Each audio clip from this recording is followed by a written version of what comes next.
அடுத்து நாம் இன்னைக்கு பார்க்கக்கூடிய பாடல் 36வது பாடல் இந்த அமர்வில்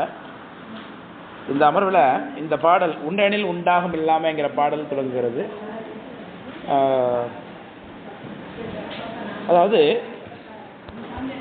உண்டெனில் உண்டாகும் இல்லாமை இல்லையெனில் உண்டாகும் ஆனமையின் ஓரிரண்டாம் உண்டில்லை என்னும் இவை தவிர்த்த இன்பம் எய்தும் வகை உன்னில் அவன் உன்னுடனே யாம் என்று சொல்லுகிறார். இந்த பொருள்கோள் அப்படின்னு ஒரு விஷயம் உண்டு தமிழில் பொருள்கோள் கொள்வது, எப்படி ஒரு பாடலை பொருள் கொள்வது அப்படிங்கிறதுல பார்த்தீங்கன்னா தாப்பிசை பொருட்கோள், அலைமறி பாப்பு, சிங்க நடை இப்படியெல்லாம் சொல்லுவாங்க. சிங்க நடை அப்படிங்கிற ஒரு பொருட்கோளை இந்த பாடலில் பயன்படுத்தியிருக்கார். சிங்கம் எப்பொழுது எப்படி நடக்கும்னா, முன்னோக்கி செல்லும் பொழுதே பின்னாடி பார்த்து கொண்டே செல்லும் என்று சொல்வார்கள். முன்னோக்கி செல்லும் பொழுது பின்னாடி ஏதாவது வருதா அப்படிங்கிறத பார்த்து கொண்டே தான் சிங்கம் செல்லும் அப்படிங்கிறது இதில் ஒரு முக்கியமான கருத்து.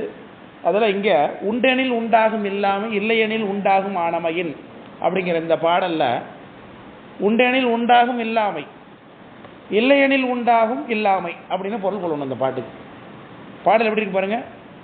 உண்டெனில் உண்டாகும் இல்லாமை இல்லையெனில் உண்டாகும் இல்லாமை. அந்த இல்லாமைங்கிற சொல்லு முதல்ல வர 2 சொல்லுக்கும் சேர்த்து பொருள் கொள்ள வேண்டும், பின்னாடி வர 2 சொல்லுக்கும் சேர்த்து பொருள் கொள்ள வேண்டும். இதுதான் சிங்க நடையும்பாங்க.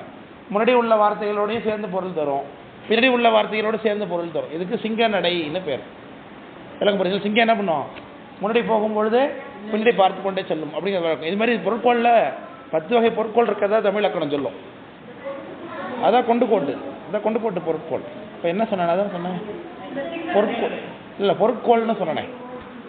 அதை கொண்டு கூட்டுங்கிறது ஒரு வகை பொருட்கோள். அது பொருள் பண்ணுவதில் எப்படி கோள் செய்து கொள்வது, எப்படி கூட்டிக் கொள்வது, வார்த்தைகளை எப்படி கூட்டிக் கொள்வது. அலைமறி பாப்புன்னு ஒன்று உண்டு. பாப்புன்னா பாம்புன்னு அர்த்தம்.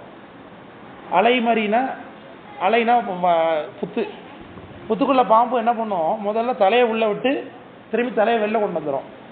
அப்புறம் கொஞ்சம் கொஞ்சமாக உடம்பு உள்ள அடப்போம். பார்த்துருக்கீங்களா? தலையை உள்ளே விட்டு நேராக போனதுன்னா பின்னாடி இருந்து யாராவது எழுத்துனா பாம்பு ஆபத்தாயிடும். அதனால் பாம்பு என்ன செய்யும்? முதல்ல வெளில விட்டு தலையை வெளில கொண்டு வச்சுக்கிட்டு உடம்பை கொஞ்சம் கொஞ்சமாக உள்ளே இறக்கும். இது போல் முதல் வார்த்தையை வைத்துக்கொண்டு பின்னாடி உள்ளதெல்லாம் வளர்ச்சி பொருள் கொள்வது, இது ஒரு வகை முறை. அப்புறம் விற்பூட்டு பொருட்கோள் அப்படிம்பாங்க. வில்ல எப்படி முதல்ல உள்ள பகுதியை கடைசியில் உள்ள பகுதியை இணைக்கிறாங்க, அதுபோல் விற்பூட்டு பொருட்கோள் அப்படின்னு பொருள். அப்புறம் தவளை எப்படி தத்தி தாவி போகும், அது மாதிரி ஒவ்வொரு வார்த்தையும் மாறி மாறி பொருள் கொள்வது அப்படின்னு உண்டு.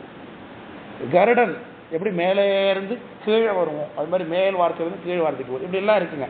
இது பொருட்கோள் மெத்தட்ஸ் இதெல்லாம். அதில் இங்கே சிங்கநடை அப்படிங்கிற ஒரு பொருட்கோள் இதில் பாடலில் இருக்குது. அதை உண்டெனில் உண்டாகும் இல்லாமைன்னார். அது என்னன்னா, இறைவனை உயிர்கள் எல்லாம் தானே அறியக்கூடிய தன்மை உண்டு உயிருக்கு அப்படின்னு ஒரு தன்மை இருக்குன்னா, இறைவனுடைய பெருந்தன்மை கெட்டுப்போகுதுன்னு அர்த்தம் ஆகுது இந்த இடத்துல. ஏன் அப்படின்னா, இறைவன் கருவிகரணங்களுக்கு உட்படாதவன். 2வது, உயிரானது கருவிகரணங்கள் இல்லாத பொழுதும் அறியணும். அப்போ தானாகவே அறிகிறது. உயிர் தானாகவே அறிகிறதுன்னா கருவிகரணம் இல்லாத போதும் அறியணும் தானே. சாமியை உயிர் அறிகிறது. எப்படி அறியும்? கருவிகரணங்கள் மூலமாக அறியும். அனாதி கேவல நிலையில் உயிர் அறியலை. ஏன் அறியலை? இப்போ கருவிகரணம் அதுக்கு ஒன்றும் இல்லை. 2வது, அணுமலம் மறைப்பார் இருக்குது. அப்போ தானாகவே உயிருக்கு இறைவனை அறியக்கூடிய தன்மை உண்டு அப்படின்னா இறைவனுடைய பெருந்தன்மை அங்கே இல்லாமல் போய்விடுகிறது அப்படின்னு ஆகுது. அதான் உண்டெனில் உண்டாகும் இல்லாமை அப்படிங்கிறதுக்கு அதான் அர்த்தம்.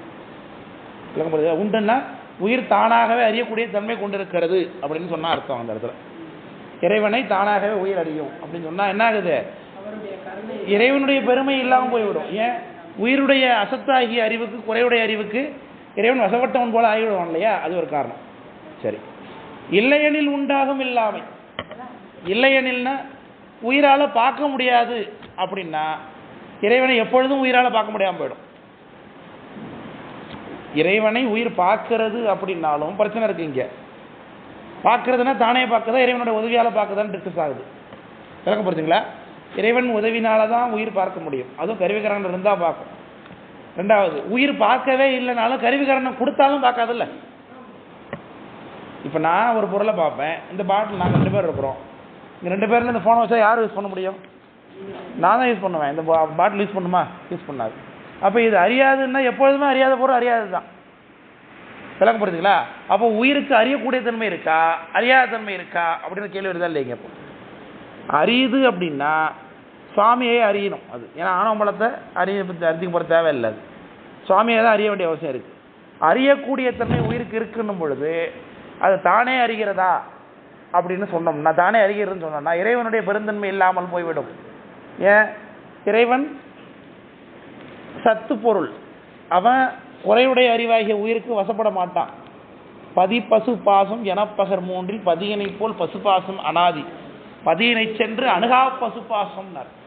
பாசமும் இறைவனை சென்று அணுகாது, பசுவும் இறைவனை சென்று அணுகாது. பதி தான் அணுகணும், இறைவன் வந்து தான் கொடுக்கணும். அதுதான் தொடக்கத்திலே உந்தியாரில் படிச்சிருக்கிறோம். அகலமாய் யாரும் அறிவறிது அப்பொருள் சகலமாய் வந்ததென்று உந்தி பெற தானாக தந்ததென்று உந்தி பெறன்னு.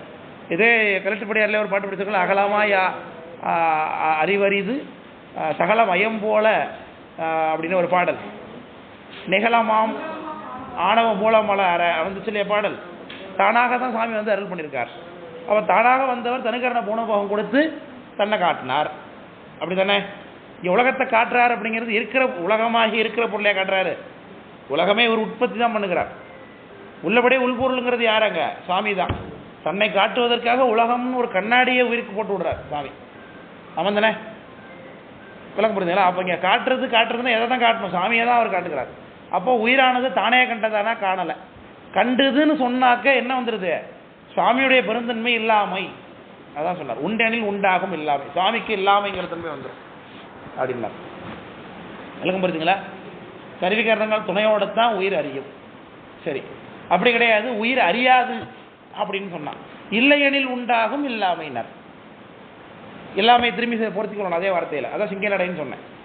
இல்லையெனில் உண்டாகும் இல்லாமைன்னா உயிர் பார்க்கவே இல்லைனாலும் பிரச்சனை தான். இப்போ கருவிகரணங்கள் கொடுத்ததுக்கு பிறகு உயிர் பார்க்க தன்மை இல்லைன்னா அது கொடுத்து என்ன பிரயோஜனம்? இப்போ அப்போது உயிரானது அறியக்கூடிய தன்மையுடையதாக இருக்கிறது, கருவிகரணங்களாலே அறியக்கூடிய தன்மையுடையதாக இருக்கிறது, இறைவன் காட்ட காணக்கூடிய தன்மையுடையதாக இருக்கிறது. இதுதான் உயிருடைய இயல்பு. ஆமாம் தானே? அப்போ உயிருக்கு இயல்பிலேயே என்ன இருக்கு? அறியக்கூடிய தன்மை இருந்தாலும் அறிவித்தால் தான் அறியக்கூடிய தன்மை உடையது. இதுதான் இந்த கருத்து. உயிருடைய தன்மை என்ன? அறிவித்தால் அறியும். விளக்க முடியுங்களா? இதுதான் 2 தன்மையினர். அறியும் தன்மை இருக்கு, ஆனாலும் அறிவித்தால் தான் அறியும். இதுதான் இந்த வார்த்தை. உண்டெனில் உண்டாகும் இல்லாமை, இல்லையெனில் உண்டாகும் இல்லாமை ஆனமையின். இப்படி இருக்கிறதுனால உயிருக்கு இப்படிப்பட்ட தன்மை இருக்கிறதுனால அதான் பாட்டு. ஓரிரண்டாம் உண்டில்லை. அறியுமா அறியாதா அப்படிங்கிறத பற்றி நீங்கள் பேசாதன்ட்டார். உண்டில்லை என்னும் இவை தவிர்த்த இன்பத்தை எய்தும் வகை உன்னில் அவன் உன்னுடனே யாம்னர். இப்படி உயிர் அறியுமா அறியாதா என்கின்ற ஆத்ம விசாரணங்களை எல்லாம் விட்டுடு, சாமி உன் கூடவே இருக்கார் அப்படிங்கிறத நீ அறிந்து கொண்டாயானால் அந்த இன்பம் உனக்கு கிடைக்கும் அப்படின்னார். அவ்வளோதான். என்ன சொல்ல வருகிறார்? உயிருக்கு குறையறிவு இருக்குன்னு சொல்கிறார். அவ்வளோதான், வேற ஒன்றும் இல்லை. அந்த பாடலை கருத்து என்ன? உயிருக்கு குறையறிவு இருக்கு. சாமி எங்கே இருக்கார்? கூடவே தான் இருக்கார். அப்போது அறியக்கூடிய தன்மை இருந்தாலும் குறையறிவு இருக்கிறதுனால கூடவே இருக்கிற சுவாமி அறிந்து கொள்ள முடியவில்லை. உயிரானது என்ன பண்ணும்? சுவாமி அறிவிக்க அறியும். இப்போ அறிவிக்க அறியணும்னா என்ன பண்ணணும்? உயிருடைய முயற்சின்றீங்க. அதுதான் காலையிலேருந்து பார்த்ததை பேசாமை இதெல்லாம் தான் அதுக்காடைய இதோடைய முயற்சி இதுதான். ஐம்புலன்களில் வழி செல்லாமல் இருக்கிறது இதெல்லாம் செய்து கொண்டிருந்தனா உயிர் என்ன பண்ணோம்? கூடவே இருக்கக்கூடிய சுவாமியை அறியும். இதுதாங்க. அதான் சார்பு உணர்ந்து சார்பு கடை ஒழுகி காலைல படித்த போயிடலாம் இல்லையா? கூடவே இருக்கக்கூடிய சாமி அறிந்து கொள்ளணும்னா என்ன பண்ணோம்? சார்பு உணர்ந்து சார்பு கடை ஒழுகணும். இதுதான் உயிர் செய்ய வேண்டிய வேலை. அப்போ கூடவே இருக்கக்கூடிய சுவாமி தெரிஞ்சுக்கணுன்னா சாமி கொடுத்த கருவியினாலே சாமி அறிவித்தால் தான் உயிர் அறியும், இல்லைன்னா அது அறியாது. இதுதான் அந்த பாடலுடைய கருத்து. உண்டெனில் உண்டாகும் இல்லாமை, இல்லையெனில் உண்டாகும் இல்லாமை. அப்படி படிக்கணும் அந்த பாட்டை. விளக்கப்படுத்தினா இல்லாமைங்கிறது 2 இடத்துக்கும் பொருள் தரும். உயிருக்கு இல்லாமைங்கிற தன்மை வந்துவிடும் அப்படின்னு அர்த்தம். ஏன்னா இல்லையெனில் உண்டாகும் இல்லாமைன்னு என்ன அர்த்தம்? உயிரை எதையுமே அறியாதுன்னு சொல்லியாச்சுன்னா கருவிகரணங்கள் இருந்தாலும் அது அறியாதுன்னு அர்த்தம். இந்த கண்ணை எடுத்து இப்போ கண்ணை எடுத்துன்னு ஒருத்தவங்க கண்ணில் வச்சா கண்ணு பார்க்குது தானே? அந்த கண்ணை எடுத்து பாட்டில் வச்சா கண்ணு பார்க்குமா? பார்க்காது. அப்போ கண்ணுக்கு பார்க்கக்கூடிய சக்தி இருந்தாலும் கூட இதுக்கு அறியும் தன்மை இல்லைன்னா பார்க்காது. அப்போ உயிருங்கிற ஒரு பொருளை இல்லைன்னு ஆகிடும். ஆமாம் தானே? அறியக்கூடிய தன்மையே உயிருக்கு இல்லைன்னு சொன்னால் அது என்னது? அதுவும் சடப்பொருள் தானே. உயிர்னு ஒன்று இல்லைண்ணா, உயிருடைய தன்மை இல்லைங்கும் போது எப்படி உயிராக முடியும்? அப்போ அது இல்லாமைனார். உண்டெனில் உண்டாகும் இல்லாமைனா உயிரால் பார்க்கப்பட முடியும் அப்படின்னு சொன்னால் அது பெருமானுடைய பெருமைக்கு இல்லாமையை கொடுக்கும். ஏன்னா சுட்டி அசத்தாம் சுட்டி அறிபொருள் யாவும்னார். உயிரானது எப்பொழுது எப்படி அறியும்? சுட்டி தான் அறியும். எதையுமே சுட்டி அறியும். குறையுடைய அறிவுடையது ஒரு குறுகிய வட்டத்துக்குள்ளே தான் அறியும் உயிர். சிவருமான் இப்போ எப்படி இருக்குன்னா, பின்னாடி ஒரு பாடல் வரப்போகுது உங்கள் கலெக்டர்படியாரிலேயே. இப்போ மெரினா பீச்சுக்கு போகிறோன்னு, சென்னைக்கு போகிறாங்க, மெரினா பீச்சுக்கு போகிறான்னு வச்சுங்களேன். மெரினா பீச்சில் போய் குளிக்கிறாங்க இல்லையா? பொதுவாக கடலில் குளிக்கிறாங்க இல்லையா? குளிச்சா எங்கே குளிச்சிங்கன்னு கேட்டால் என்ன சொல்லுவாங்க? கடலில் குளிச்சுன்னு தானே சொல்லுவாங்க. இங்கே கடலுங்கிறது எவ்வளோ பெருசு? கடலுங்கிறது எவ்வளவோ பெருசு இல்லையா? இப்போ கடலில் குளிச்சா உள்ளபடி எதில் குளிச்சா, கடலில் எது மையமான பகுதியோ அங்கே குளிச்சா தானே கடலில் குளிச்சான்னு அர்த்தம் சொல்லிக்கலாம். கடலோடைய பெரிய தன்மைக்கு இவங்க குளிச்ச இடங்கிறது என்னது? ஒரு சொட்டு தண்ணி கூட கிடையாது. கடலோடைய வியாபகத்தை பொறுத்தளவுக்கு இவங்க குளிச்சதுங்கிறது எவ்வளோ தண்ணியில் தான். இன்னும் சொல்லப்போனால் கரையில் கூட கரை கூட கிடையாது. அலை வந்துட்டு போகுது, அந்த இடத்துல அவன் நினைச்சதா என்ன நினச்சிக்கிறான்? கடலில் குளிச்சதா சொல்லிக்கிறான். அதுபோல் சுவாமியை இந்த கண்ணால், இந்த மூக்கால், இந்த வாயால் நம்ம பார்த்தோமானால் அது எப்படி தெரியும்? இதற்கு எவ்வளவு ஆற்றல் இருக்கோ அவ்வளவுதான் அவர் தெரிவார். முழுமையான தரிசனமாக அது அமையாது. விளக்கம் புரியுதுங்களா? அதுதான் சுட்டி அறிபொருள் அசத்தாம்னார். இந்த கண்ணால் ஒரு பகுதியை தான் சுட்டி பார்க்க முடியும். இறைவனுடைய வியாபகம் உடையவன், பரந்த வியாபகம் உடையவன் அவனுக்கு தெரியாது. நீங்கள் மகாபாரதத்திலே பார்த்தீங்கன்னா சஞ்சயன் ஒருத்தன் வருவான். சஞ்சயன்கிறவர் திருதராஷ்டிரனுடைய அசிஸ்டண்ட். அவன் திருதராஷ்டிரனுக்கு வேதவியாசர் வந்து போர் நடக்கும் பொழுது, போர்க்களத்தில் நடக்கக்கூடிய காட்சிகள்லாம் உனக்கு தெரியக்கூடிய ஒரு எக்ஸ்ட்ரா பவர் தரேன் அப்படின்னார். அது போர்க்களத்தில் உள்ள காட்சியெல்லாம் பார்க்க விரும்பலை, என் ஃப்ரெண்டுக்கு பக்கத்தில் கொடுத்துட்டு நான் அவன்கிட்ட யூஸ் பண்ணிக்கிறேன்னு சொல்லிட்டார். இப்போ சஞ்சயன் பார்க்குறான், அங்கே போர்க்களத்தில் என்னென்ன நடக்குதோ அத்தனையும் இவருக்கு தெரியாத மாதிரி வச்சுருக்காங்க. அப்போ அர்ஜுனனுக்கு கிருஷ்ணர் விஸ்வரூபம் காமிக்கிறார். அந்த விஸ்வரூபத்தை போர்க்களத்தில் யாருமே பார்க்கல, அர்ஜுனனும் சஞ்சயனும் மட்டும்தான் பார்க்குறாங்க. அர்ஜுனனுக்கு விஸ்வரூபத்தை பார்க்கக்கூடிய அந்த காட்சி அனுபவத்தை கிருஷ்ணன் கொடுக்குறார். அதே அனுபவம் இங்கே சஞ்சயனுக்கு கிடைக்கிது, அரண்மனையில் உட்காந்துருக்க சஞ்சயனுக்கு கிடைக்கிது. அப்போது அந்த பார்க்கக்கூடிய அந்த விஷன், அகண்ட அறிவு, அதை அந்த கடவுள் தான் அனுகிரகம் பண்ண வேண்டும், இல்லைன்னா தெரியாது. விளக்கப்படுதுங்களா? அப்போது நம்முடைய கருவிகளாலே பார்த்தோம் என்று சொன்னால் இறைவனுடைய பெருமை குறைந்துவிடும். நாம் பார்க்கலன்னு சொன்னால் உயிருடைய தன்மை குறைந்து போயிடும். விளக்கப்படுதுங்களா? நாம் பார்க்கல அப்படின்னா உயிர் எப்பொழுதுமே பார்க்காதுன்னு அர்த்தமாயிடும். அப்போ கருவிகரணங்களால் இறைவனுடைய அனுகிரகத்தினாலே உயிர் பார்க்கிறது. இதுதான் சரியான பதில். ஆனால் இந்த ரிசர்ச்ல போவாத, சாமி கூடவே தான் இருக்கார். நீ உன்னுடைய வேகம் கெடுத்து இருந்துன்னா உனக்கு கூடவே இருக்க சுவாமி தரிசனம் ஆவார் அப்படிங்கிறது அந்த பாடலை கருத்து. இன்பத்து எய்தும் வகை அப்படின்னார். அதான் திருவருள். எண்ணும் இவை தவிர்த்து இன்பத்து எய்தும் வகை. அந்த வகை என்னது? எப்படி இன்பத்தை அடைய வேண்டுமோ அப்படி. திருவருளால் எல்லாமே திருவருள் என்றிருந்து கொண்டு சார்பு நடந்து சார்பு கடை ஒழுகணும்னா திருவருள் மூலமாக சுவாமி தரிசனம் ஆக ஆரம்பிப்பார். உன்னில் அவன் உன்னுடனே, அவன் என்று சொல்லக்கூடிய சாமி எங்கே இருக்காரு? உன் கூடவே இருக்கார் என்பதை காட்டுகிறோம். விளக்குதா? அதான் அந்த பாடலுடைய கருத்து. விளக்குதா? என்ன வேகா இருக்கா? சரி, திருப்பி கேளுங்க. திருப்பி கேட்டால் தான் புரியும். அதான் சொன்னேக்கா, இந்த பாடலே கொஞ்சம் டஃப்பான பாட்டு. அதில் தான் நான் சென்ட்ரல் செஷன்லேயே சொல்லலை. அதை சாப்பிட்டு ஃப்ரெஷ்ஷாக வருவீங்கன்னு பார்த்தேன், கொஞ்சம் மோசமாகவே வந்திருக்கீங்க சாப்பிட்டு. எக்ஸ்ட்ரா சாப்பாட்டில் சேர்த்து சாப்பிட்டு வந்துட்டீங்களா? தோள உடம்பாய உப்பத்தோர் தத்துவமும் மூல உடம்பாய முதல் நான்கும் மேலை சிவமாம் பரிசினையும் தேர்ந்துணர்ந்தோர் சேர்ந்த பவமாம் பரிசருப்பார் பார் அப்படின்னார். இந்த பாடல்ல பொதுவாக உயிருக்கு எத்தனை தேகம் நம்ம சொல்லுவோம்? என்னென்னது? Very good, very. காரண சரீரம், கஞ்சுக சரீரம், குணசரீரம், சூக்ஷ்ம சரீரம், ஸ்தூல சரீரம். அதுதான் இந்த படம் எடுத்துட சொன்னது. எங்கெங்க போட்டிருக்காங்க? காரண சரீரம்ங்கிறது என்னது? நாதம், விந்து, சாதாக்கியம், ஆகியதோ நுத்தவித்தை, இந்த 5 தத்துவங்களும் சேர்ந்தது காரண சரீரம். சரிதானே? அடுத்தது காரியமாய காலநீதி கலை வித்தையராக பொருடன் சேர்ந்தது கஞ்சுக சரீரம். கலையிலிருந்து மூலப்பிரகிருதி வந்து சித்தத்துக்கு போனதுனாக்க இங்கே உங்களுக்கு கலையிலிருந்து மூலப்பிரகிருதியிலிருந்து சித்தத்துக்கு கீழே வரும்போது இந்த இடத்துல குணசரீரம் உண்டாகுது. சரிதானே? குணசரீரம். அடுத்தது கீழே இருக்கக்கூடிய புத்தியாங்காரம், மனம், ஞானேந்திரியம், இந்த விஷயங்கள்லாம் சேர்ந்ததுனாக்க சூக்கும சரீரம் உண்டாகுது. அடுத்தது தூள.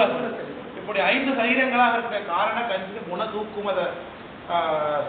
சரீரம், தூள சரீரத்தை இந்த ஆசிரியர் என்ன சொல்லுகிறார்? 2 விதமாக பிரிக்கிறார்.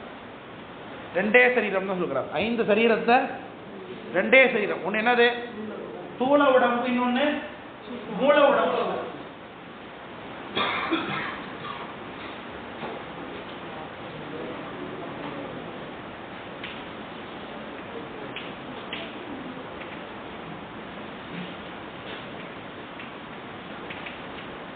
தூள உடம்பு, இன்னொன்று மூல உடம்பு அப்படின்னாரு.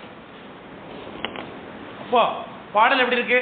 தூள உடம்பாய 34 தத்துவம் அப்படின்னார். 31 தத்துவங்களை தூள உடம்புன்னார். நம்ம தூள உடம்பு எதாவது சொல்லிட்டு இருக்கிறோம்? கீழே இருக்கக்கூடிய கர்மேந்திரிய 5, தன்மாத்திரை 5, மாபூதம் 5 என்று சொல்லக்கூடிய அந்த 15 சிரத்த கருவிகளை தான் தூள சரீரம் என்று சொல்லி போட்டிருக்கோம். ஸ்தூல சரீரம் அப்படின்னா நமக்கு இந்த தேகம், பறவை முதலிய 4 வகை பிறப்பி சொல்றோம் இல்லையா? என்னென்ன? அண்டசம், சேதசம், உற்பிசம், சராயுசம் அப்படின்னு 4 வகை. அது சொல்லிருக்க இல்லையா? உங்களுக்கு சொன்னதே இல்லையா? என்ன சொல்றீங்க? மொத்தம் யோனி பேதம் 86 லட்சம்.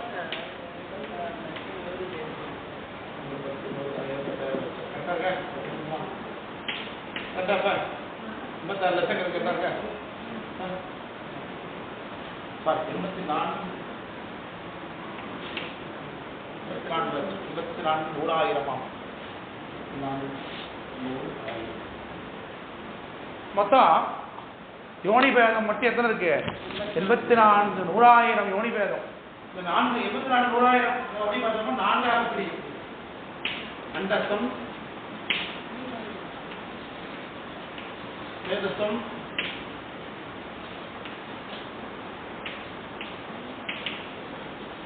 பிசம், ராயுசம்.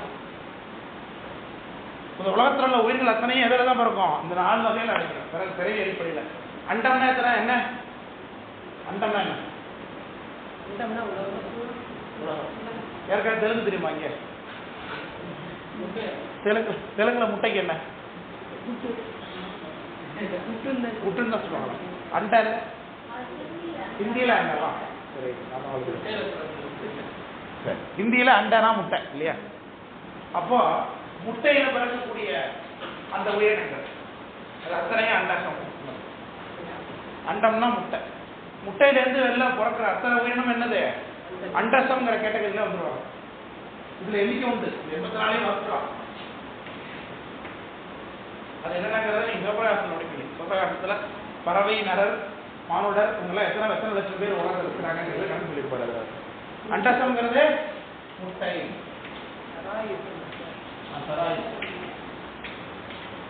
அது ஸ்வேதசம். ஸ்வேதசம் சேத்தம்னா வேர்வையில் அர்த்தம். வியர்வையில உண்டாகக்கூடிய உயிரினங்கள். சில பேர் பார்த்தீங்கன்னா யாரோடையுமே தொடர்பில் இருந்துக்க மாட்டாங்க. ஆனால் கொஞ்ச நாள் கிளீனாக இல்லைன்னா நல்ல பேன் வந்துடும். சரியா குளிக்கல, தலையை தேய்ச்சிக்கல, அழுக்கிறது வந்தா இதெல்லாம் என்ன ஆயிடுது? பேன் வந்து வந்ததா இல்லையா? எப்படி வருது? வேர்வையில உண்டாகக்கூடிய உயிரினம். இந்த ஈரு, ஒட்டு எல்லாம் உத்தராங்கல்ல அது. அப்புறம் பாக்டீரியா, வைரஸ், கிருமிகள், புழு இதெல்லாம் ஸ்வேதசம் அப்படின்னு பேர். வேர்வையில ஜனிக்கக்கூடிய உயிரினங்கள் அதெல்லாம். வேர்வை இருந்து கஷ்டம் சுத்தம் உண்டாயிடுது இல்லையா? அதுதான் ஸ்வேதசம். உற்பிசம். உற்பவித்தல்னா வெடிக்கிறதுன்னு அர்த்தம். தரையை வெடிச்சுக்கிட்டு வருது பாருங்க. தாவர வகையெல்லாம் கீழே விதைய போட்டு என்ன பண்ணுது? விதைய போட்டு மூடி இருக்கோம். அது என்ன பண்ணுது? தரையை வெடிச்சுக்கிட்டு மேல வருது. உற்பிசம். உற்பவித்து எழுந்த ஞானத்தால் உமைவோன் தன்மை அற்புத திருவந்தாதி அப்போது பாடினார் அப்படின்னு பெரிய புராணத்துல காரைக்கால் இருக்கிறாங்களோ. உற்பவித்தல் அப்படின்னா வெடிக்கிறது. தாவர வகை எல்லாமே சரா அப்படின்னா கர்ப்ப வகைன்னு அர்த்தம்.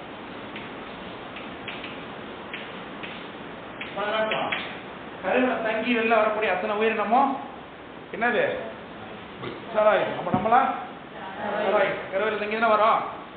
குட்டி போடுற அத்தனையும் என்னதுதான் சராய். மொத்தம் 4 வகை தான் கிடைக்கும். தவிர்த்து வேற எதுலுமே உயிரினங்கள் வராது.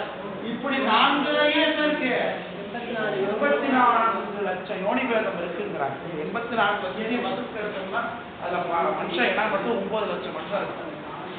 9 லட்சம் மாணவர்கள் 10 லட்சம் பரவாயில்ல 10 லட்சம் ஊர்வட அப்படி கணக்கு கொண்டதில்ல. 20 தேவர் எவ்வளவு பேரு, மனுஷர் எவ்வளவு பேரு, பறவை எவ்வளவு, நீர்வாழ்வனை எவ்வளவு அப்படின்னு டேலி பண்ணீங்கன்னா 4 லட்சம் வந்துடும்.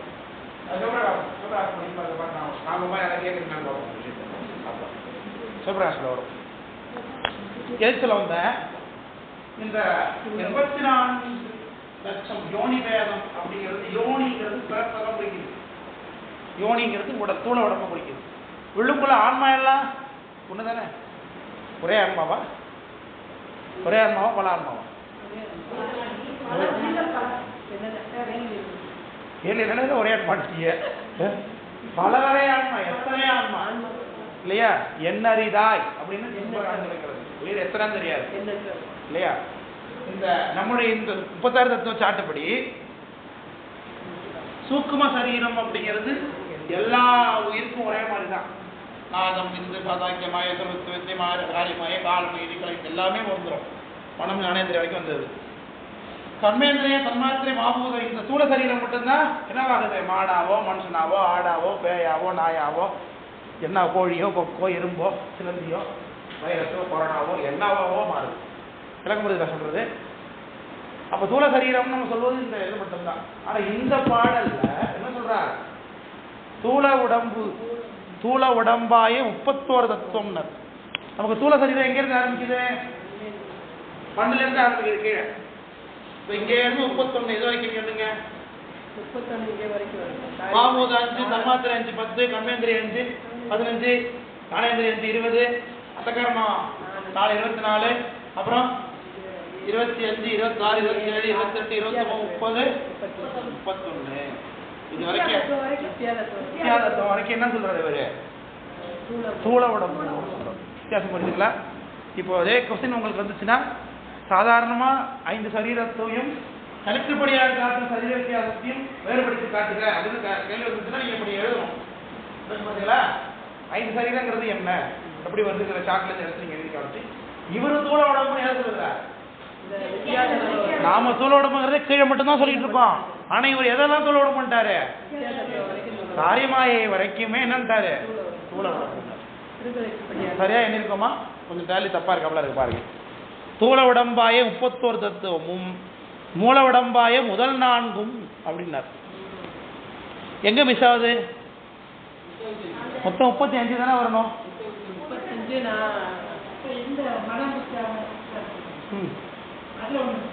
என்ன மிஸ் ஆகுது?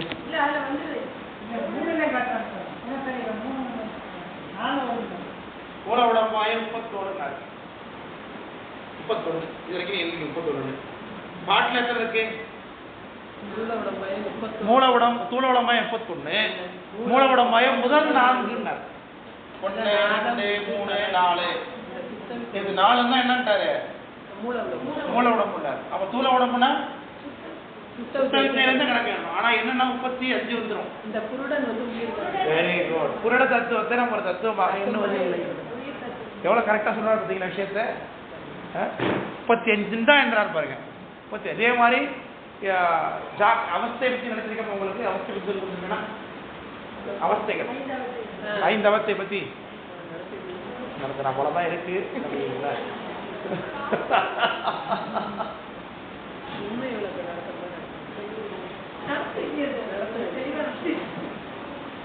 எனக்கு இப்போ எனக்கு நீங்க மீசையில ஏமாத்திடலாம்.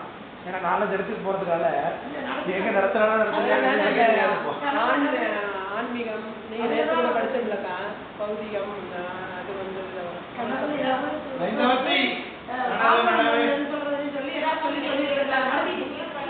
35 கருவிகள் இருக்கும். கனவுல 35, கனவுல 25, அப்புறம் உறக்கத்துல 3, பேரக்கத்துல 2, அப்புறம் உயிர்ப்படங்கள்ல 1 அப்படி படிச்சோம் இல்லையா? உயிர்ப்படங்கள்ல 1 என்ன இருக்கும்? அது என்னது? புரணன் மட்டும் இருக்கும் இல்லையா? இது 35. இதுல பொதுவா படிச்ச கருத்து. இது சிவபிரகாசத்தை நீங்க படிக்கும் போது 34 தான் சொல்லுவாரு. புரியுதுங்களா? ஏன்னா புரணன்கிறவரு அவரு தானே அங்க இருக்கிற அனுபவப்படுறவர். அவரை போய் எப்படி கருவியா சொல்ல முடியாது. சொல்றது புரணன் அப்படிங்கிறவர ஒரு கருவியா நீங்க அப்ப மூலாதாரத்துல எந்த கருவி கிடையாதுன்னு அர்த்தம். மூலாதாரத்துல 0. ஆனா புரணன் இருக்காரு. ஆனா அவரை கருவியா என்பது இல்லை. மூலாதாரத்துல 0ன்றாரு. அதுக்கு மேல நாபில 2 பேர் வருவாங்க. இவரு பிராணன் வருவார். அப்புறம் இங்க 1 தான் ஆகும் இல்லையா?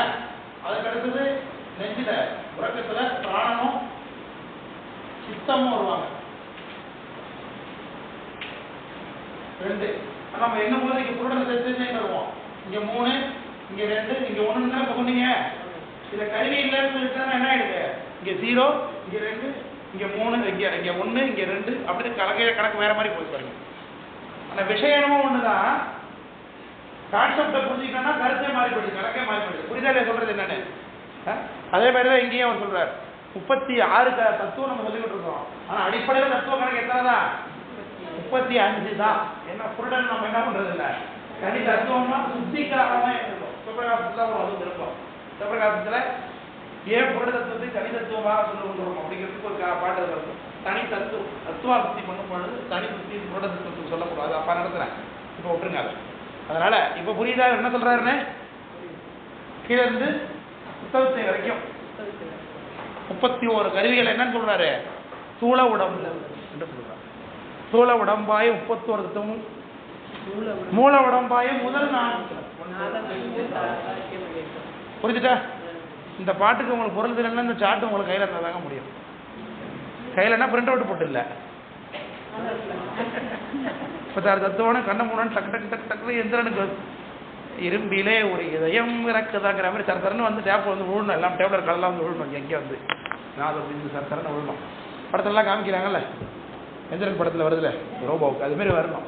அது வராத வரைக்கும் அது பாட்டு அங்கே இருக்கும். நீங்கள் மட்டும் இங்கே இருக்க வேண்டியதுதான். சாட்டுங்கிறது உங்களுக்கு புரிஞ்சுக்கிறதுனால இவ்வளோ விலாவாரியாக படம் போட்டு கையில் வேற பிரிண்ட் எடுத்து கொடுத்து எல்லாம் வச்சுருக்கிறோம். புரியுதுங்களா? அது சரியாக நீங்கள் மனசில் வைத்துக் கொள்ளவில்லை என்றால் அது பயன் தராது. எல்லாம் புரியுதுங்களா?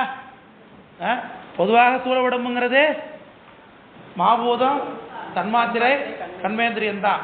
ஆனா திருக்கலற்றுப்படியாத பொறுத்தளவுக்கு சூழ உடம்புங்கிறது 31 கருவி சித்தத்தை வரைக்கும். விளக்கம் புரியுதா? அப்போ அவரு மூல உடம்புங்கிறத சொல்றாரு. ஆமா, அந்த முதல் நான் மேலை சிவமாம் பரிசில் மேலை அதெல்லாம் மேலை சிவமாம் பரிசு மேல இது எல்லாத்துக்கும் மேல கூட சிவமாம் பரிசு சேர்ந்து உணர்ந்தோர் சேர்ந்த பவமாம் பரிசறுப்பார் பார்னர்.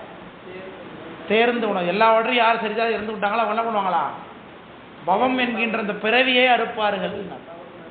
அப்ப நீங்க உங்களுக்கு 36 தத்துவம் சாட்டு சரியா புரிஞ்சுட்டுன்னா உங்களுக்கு என்ன கிடையாது? அடுத்தது பிறவியே இல்லைன்ட்டாருங்க. எவ்வளவு எளிமையா இருக்கு. பிறவி வேணான்னு யாராவது நினைக்கிறீங்க? அப்ப யாருமே நினைக்கலையா?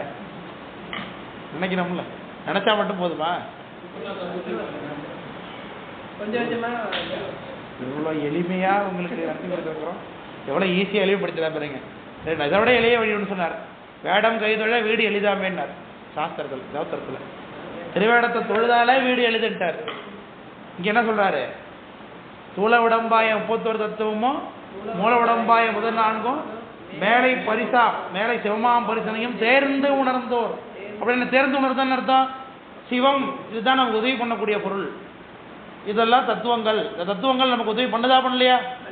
பண்ணுதுதான். ஆனா எது வரைக்கும் பண்ணோம்? பெருமானுடைய திருவடியை பிடிக்கிற வரைக்கும் பண்ணணும். அதுக்கு பிறகு வச்சிருந்தானே அது நமக்கு உதவி பண்ணாது. அது உபத்திரவம் தான் பண்ணும்.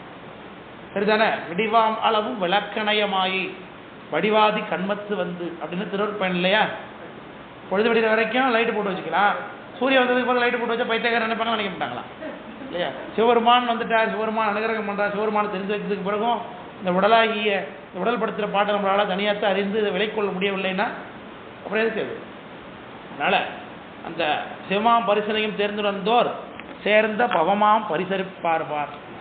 பவங்கிறது பிறவியை குறிக்கிறது. அவ்வளோதான் பாட்டு. வேற என்ன இருக்கு இதில்? ஒன்றுமே இல்லை. இதில் உங்களுக்கு தெரியணும்னா என்ன அர்த்தம்ப்பா?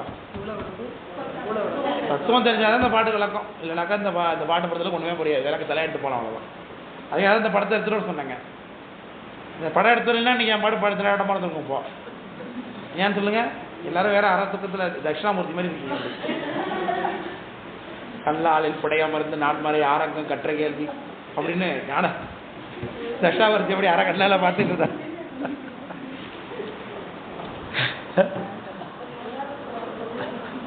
எல்லாரும் மத்தியான சாப்பாட்டுக்கு போய் தட்சிணாமூர்த்தி ஆகிடுவாங்க எல்லாரும்.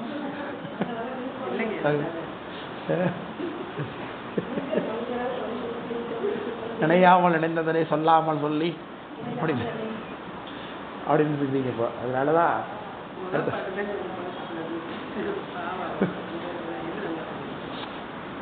சரி அடுத்த பாட்டு போலாமா? எத்தனையோ தத்துவங்கள் எவ்வவர் கோட்பாடுடைய அத்தனையும் சென்றங்கு அளவாதே சித்தமெனும் தூதுவனை போக்கி போய் துக்கற்ற சோதிதனின் பாதிதனை கும்பிடலாம் பார்ப்பதுமான பாட்டு. எத்தனையோ தத்துவங்கள் பாட்டு. சித்தியார் ஒரு பாட்டு இருக்கு, எல்லாம் தான் ஏய்ந்தது என் ஆன்மாவுக்குன்னார். எதுக்கு 30,000 தத்துவம் சொல்லிக் கொடுக்குறாரு சித்தியார்ல. எல்லாம் சொல்லிக் கொடுத்துட்டு எதுக்கு எவ்வளோத்தையும் எதுக்கு படிக்கிறோம் அப்படின்னு நம்மளே பற்றி கேட்குறாரு. எல்லாம் தான் ஏய்ந்தது என் ஆன்மாவுக்கு பொல்லாத ஆணவ மூலமலம் அகற்ற அப்படின்னார் பாட்டு. சித்தியார் பாட்டு.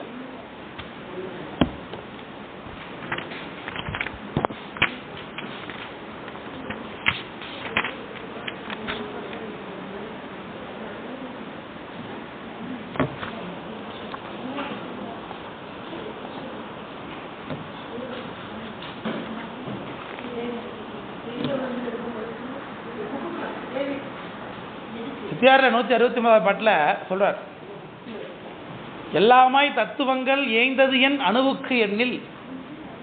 169 பாட்டு சித்தியாரில்.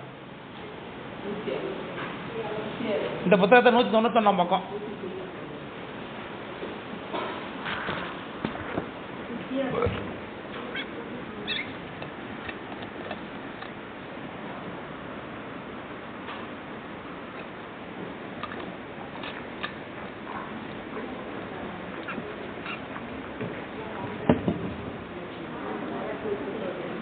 எல்லாமாய் தத்துவங்கள் ஏய்ந்தது என் அணுவுக்கு எண்ணில் தொல்லாய கண்மம் எல்லாம் துய்ப்பித்து துடைத்தற்கும் பின் இல்லாமை முற்றுவித்து நீக்கவும் கூடி நின்ற பொல்லாத ஆணவத்தை போக்கவும் புகுந்ததென்றேனர். ஏன் தத்துவங்கள் கொடுக்கப்பட்டது உயிருக்கு அப்படிங்கிற இந்த பாட்டு தான் பதில். எதுக்கு தத்துவம்? ஆணவத்தை நீக்கிறதுக்கு தானே. கண்மத்தை தீவித்து ஆணவத்தை நீக்கிறதுக்காக அதான் சொன்னார். எல்லாமாய் தத்துவங்கள் ஏய்ந்தது என் அணுவுக்கு எண்ணில் தொல்லாய கண்மம் எல்லாம் துய்ப்பித்து துடைத்தற்கும் பின் எல்லாமே முற்றுவித்து நீக்கவும் கூடி நின்ற பொல்லாத ஆணவத்தை போக்கும். ஆணவத்தை எப்படி சொல்றாரு? பொல்லாத ஆணவம், அறியாமை. இதனுடைய நம்ம அறியாமை தானே எவ்வளவு தப்பு நம்மளை தெரிய வைக்குது இல்லையா? எனக்கு தெரியலங்க, தெரியாம பண்ணிட்டேங்க அப்படிங்கிறோம்ல, அது என்னது காரணம்ப்பா? ஆணவமலம் தான். வீட்டில் நடக்கிற ஒரு தப்புக்கு அதுதான் காரணம். உப்பு இந்த சாம்பார் அதிகம் போட்டால் கூட என்னதுதான்ப்பா? ஆணவமலம் தான் அது காரணம். நீங்க சொல்லுங்க வீட்டில், இல்லை எனக்கு ஆணவ மலம் கொஞ்சம் அதிகமாக இருக்கிற என்ன பண்றது?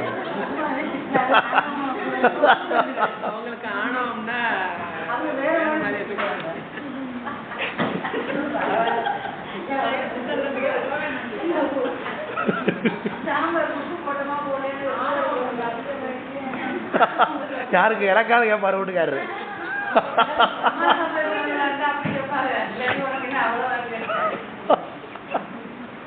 அதனால எத்தனையோ தத்துவங்கள் தான் பாட்டு இல்லையா?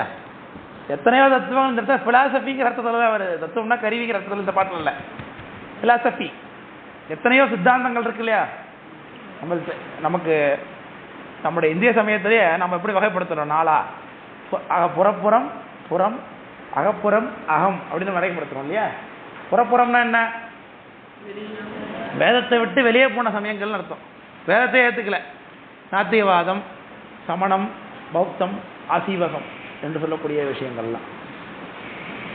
அந்த பரபக்கம்னு ஒன்று நடத்திக்கிட்டு இருக்கேன். அப்பப்போ என்னோட சேனலில் வரும், பார்த்துருக்கீங்களா? யாராவது நோட்டிஃபிகேஷன் பார்த்துருக்கீங்களா?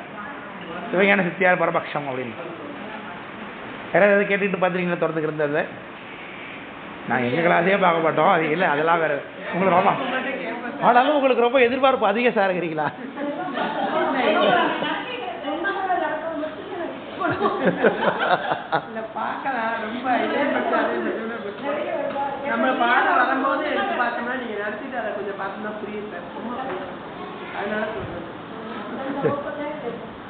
சரி, அதில் லோகாயுதவாதம், ஆசீவகம், சமணம், பௌத்தம் இதெல்லாம் புறப்புற சமயம். புறச்சமயம்ங்கிறது வேதத்தை ஏற்றுக்கொண்டு ஆகமத்தை ஏற்றுக்கொள்ளாத சமயங்கள், கடவுள் இருப்பை ஏற்றுக்கொள்ளாத சமயங்கள். சாங்கியம், யோகம், சாங்கியம், யோகம், மீமாம்சம், அப்புறம் இப்படி சொல்லக்கூடிய நையாயிகம், அப்புறம் தர்க்கவாதம், தார்க்கிகம், இதெல்லாம். அதுக்கப்புறம் அகப்புறம் என்று வைத்துக்கொண்டால் ஆகமத்தை ஏற்றுக்கொள்வது. சிவபெருமானை ஏற்றுக்கொள்கிறார்கள், ஆனால் சிவாகமத்தை ஏற்றுக்கொள்ளவில்லை இல்லையா? அப்படி பாசுபதம், நகுலீசம், பைரவம், வாமம், சாக்தம் இதெல்லாம். அதுக்கடுத்தது சிவபெருமானை ஏற்றுக்கொண்டார்கள், சிவாகமத்தை ஏற்றுக்கொண்டார்கள், ஆனால் சுத்தாத்துவித சைவ சித்தாந்த முத்தியை ஏற்றுக்கொள்ளவில்லை. அதில் பாடானவாதம், ஐக்கியவாதம், சிவசமவாதம் இப்படின்னு சொல்லக்கூடிய வாதங்கள்லாம் அதில் இருக்குது. இப்படி பலவித தத்துவங்கள். இது இல்லாமல் மேல்நாட்டு தத்துவங்கள்னு சொல்லிக்கொண்டோம். அதில் பார்த்தீங்கன்னா கிறிஸ்தவம், இஸ்லாமியம், ஜீவ்ஸ், இப்படி எத்தனையோ இருக்காங்க. இவங்க எல்லாமே உயிருடைய உயிருக்காக சாமி கொடுத்தது தானே. எல்லா தத்துவங்களும் சாமி எது கொடுத்துருக்காரு? அந்தந்த படிநிலை இருக்கக்கூடிய உயிர்கள் அடைவது. விரிவிலா அறிவினார்கள் வேறொரு சமயம் செய்து எரிவினார் சொன்னாரேனும் எம்பிராருக்கு ஏற்றதாகும். அப்பதான் வேறொரு சமயம் செய்து கோமா சிவருமானு ஒருத்தன் கிடையாதுன்னு சொன்னா கூட சாமி சந்தோஷப்படுவாராம். ஏன் அப்படின்னா அவன் என்ன நோக்கி வருவதில் படிநிலையில் இருக்கான். ஒரு நாத்திகனை விட வசதி தானே. அப்போ ஒரு நாத்திகனை விட ஒரு கிறிஸ்தவன் வசதி தானே. நாத்திகனை விட கடவுள் நம்பிக்கை உள்ள வசதி தானே. ஒரு கிறிஸ்தவனை விட ஒரு வேதத்தை ஏற்றுக்கொண்டவன் வசதி தானே. வேதத்தை ஏற்றுக்கொண்டவனை விட வேதத்தை ஏற்றுக்கொண்டு ஆகமத்தை ஏற்றுக்கொண்டவன் வசதி தானே. இப்படி அடிப்படையில் தான் அவரை ஒத்துக்கிறோம். அதான் எரிவினார் சொன்னாரேனும் எம்பிராருக்கு ஏற்றதாகும். பரிவினார் பெரியோர் ஏற்றும் பெருவேலோர் பேணினானை மறுவினான் வாழ்த்துகின்ற வகையது நினைக்கின்றன பாட்டு. அதனால எத்தனையோ தத்துவங்கள் எவ்வவேர் கோட்பாடு அத்தனையும். கோட்பாடுன்னா என்னது? சித்தாந்தங்கள், பிலாசபி. அத்தனையும் சென்றங்கு அளவாதே. எல்லாவற்றையும் படித்து படித்து பெருமானை பார்க்கணும்னு நினைக்க முடியாது. ஏன்னா மறையினால், மாலால், அயனால் மற்றும் குறைவிலா அளவினாலும் கூறனாதாகி நின்ற இறைவனால் கமலபாதம் சித்தியார். பெருமானை எப்படி படிக்க முடியாது? படித்து தெரிந்து கொள்ள முடியாது. வசப்படாதவன் பெருமான். நூலறிவு பேசும் நுழைவிலாதார் திரிக அப்படின்னார் காரைக்காலமையார். எனக்கு அதை பிடிச்சிருக்கு, இதை பிடிச்சிருக்கு காட்டிக்கிட்டே இருப்பாங்க சில பேர். அந்த பாட்டு இப்படி இருக்குது, இந்த பாட்டு இப்படி இருக்குது, அதெல்லாம் இருக்குது, இதில் இருக்குது, அதை அப்படி இருக்குது, இது அப்படி இருக்குது. அதனால தர்க்கம் பண்ணிக்கலாம். நீங்கள் கற்றனதெல்லாம் நாய் போல செல்லனவோ அப்படின்னார் ஞான சம்பந்த பெருமானார். நாய் போல வாதம் பண்ணிக்கலாமே தவிர்த்து படித்ததனுடைய பயன் பெருமானுக்கு அடிமை, அடியாருக்கு அடிமைங்கிறது இல்லாமல் சும்மா படித்து பேசுகிறது, சுத்தமும் பேசுறதுங்கிறது பிரயோஜனப்படாதுன்னார். அதனால எத்தனையோ தத்துவங்கள் எவ்வளவு கோட்பாடுடைய அத்தனையும் சென்றங்கு அளவாதே சித்தம் எனும் தூதுவனை போக்கினார். சித்தம் என்கின்ற தூதுவன் அவன் இருக்கானே, சித்தம் நம்முடைய அறிவு, அவன் நல்லவன் தூதுவன்.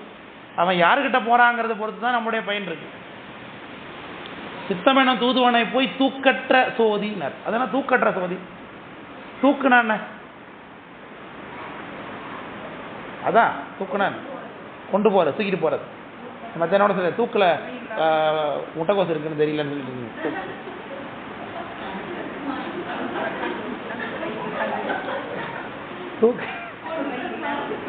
தூக்குங்கிறது இங்கே தான் உங்க ஊரில் தானே கேள்விப்பட, படத்தில் சொல்லி கேள்விப்பட்டிருக்கேன். தூக்குனா வாளி அப்படின்னு. மூடி போட்டு தூக்குறது தூக்கா? மூடி போட்ட வாளி தூக்கு. தூக்கு சத்து எங்க ஊர்ல வாளின்னு சொல்லுவாங்க. டீ வாளி எல்லாமே வாளி தான்.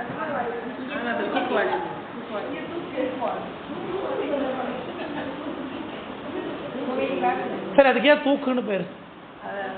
தூக்குறதுனால தூக்கா?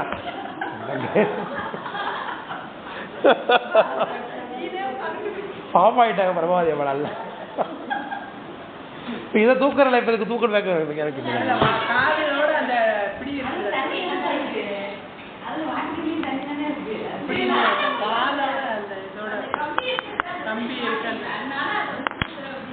மாட்டி விட்டா என்ன பண்ணும்? அது தொங்குவதுதான் தூக்கு. விளக்கப்படுறீங்களா? தூக்கி இப்ப இந்த ஃபேனு தூக்கி இருக்காங்க, புரியுதுங்களா? தொங்குது பாருங்க, இதான் இப்படி தொங்க விட்டு ஆடுறதுக்கு பேர் தான் தூக்குன்னு பேரு.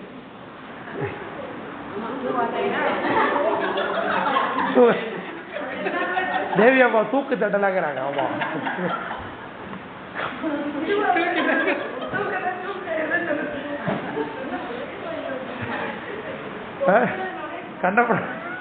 கண்ணப்பநாயனார் புராணத்துல குழந்தை பிறக்கணும்னு சொல்லி வேட்டுவர்கள்லாம் முருகப்பெருமானுடைய சன்னதியில் வழிபாடு பண்றாங்க. அப்போ வாரண சேவலோடு வரிமையில் குளங்கள் விட்டு தோரண மாலை தூக்கி சுரும்பணி கதம்பம் நாட்டி அப்படின்னு பாட்டுருக்கோம். தோரண மாலை தூக்கினா மாலை எப்படி தொங்க விடுறது? சுரும்பணி கதம்பம் நாட்டினா எப்படி இடம் தொங்க விடுறது? நாறுதல்னா தொங்குறது, ரெண்டுமே ஒரே பொருள் தான். நான்ற வாயும் யாருக்கு இருக்கு? பிள்ளையாருக்கு வாய் நீட்டி தொங்குது இல்லையா? பெருகோட்டன் இருதவியன் உங்கத்தன் நால்வாய் ஐங்கரத்தன் சித்தியாருக்கு பாட்டு. சித்தியாருக்கு முதல் பாட்டு வேற பிடிக்கிற பாட்டு இருந்தான். ஒரு கோட்டன் ஒரு என்ன தான் ஒரே ஒரு கொம்பு இருக்குன்னு அர்த்தம். இரு செவியன் மும்மதத்தன் நால்வாய் தொங்குற வாயின்னு அர்த்தம். விளக்கம் புரியுங்களா? என்ன அலங்காரமா பாடிக்கிறார். அப்போ தூக்கு அப்படின்னு என்ன? இதெல்லாம் எதில் தொங்கிட்டு இருக்குங்க? கயிற்றுல தொங்கு. கயிறு எதில் இருக்கு? கயிறு எதில் இருக்கும்? கண்டிப்பா அந்த ஒரு பிள்ளை கண்டிப்பான் இப்படிதானே இருக்கும். இப்படிதானே? இந்த லைட்டு இப்படி இருக்கு, தூக்கு லைட்டு தானே அது. நம்ம தானே கட்டி தான் தொங்கிட்டு இருக்குது. ஃபிக்ஸ் பண்ணியிருக்காங்க, தொங்கிட்டு ஆடுது. ஆனாலும் என்னது? கண்டிப்பா அது தொங்கிட்டு தான் இருக்கு, மேல தலைக்கு மேல தொங்கி கொண்டு இருக்கு. பாட்டை பாருங்க. தூதுவனை போக்கி போய் தூக்கற்ற சோதினர். இது தூக்கிய சோதி. தூக்கிய சோதி. நீங்க விளக்கு வச்சிருக்கீங்க, விளக்குல தீபம் எரிஞ்சிட்டு இருக்கு. அது தூக்கிய சோதியா தூக்கற்ற சோதியா? தூக்கிய சோதி தான். ஏன் கீழே விளக்கு தீபம் தாங்கிட்டு தான் இருக்கு. ஒரு தீபந்தம் கொளுத்து வச்சிங்க, அது என்னது? தூக்கிய சோதியா தூக்கற்ற சோதியா? தூக்கிய சோதி. சோதினா வெளிச்சம் தருவது. அப்ப இந்த உலகத்தில் உள்ள பொருட்கள் எல்லாம் வெளிச்சம் தந்ததுன்னா அது தூக்கிய சோதி. தூக்கற்ற சோதினா பண்ணது சாமி. ஏன் அவனை யாரும் தாங்கலையே? யாராலும் கொளி தொங்க விட்டுருக்காங்களா ஜோதிய? சிவருமான் சுயப்பிரகாசம் உடையவர். அவர் யாராலும் தாங்க முடியாதவர், யாராலும் தாங்கப்படாதவர். அவர் தான் எல்லாத்தையும் தாங்கிட்டு இருக்கார். அதான் தூக்கற்ற சோதின்னு விளக்கப்பதில் சொல்றது. தூக்குற இன்னொரு பொருள் உண்டு. தூக்குனா பாட்டுன்னு அர்த்தம். தூக்குனா பாட்டு. இந்த பாட்டு எழுதிட்டு அந்த காலத்தில் ஓலைச்சுவடி, அதுக்கும் தூக்குன்னு போயிருந்து. தூக்கு தூக்கின படமே எழுதுமா? பழைய படம் தூக்கு தூக்கி, சிவாஜி படம் நினைக்கிறேன். அந்த பாட்டுலாம் கூட நல்ல பாட்டு இருக்காது.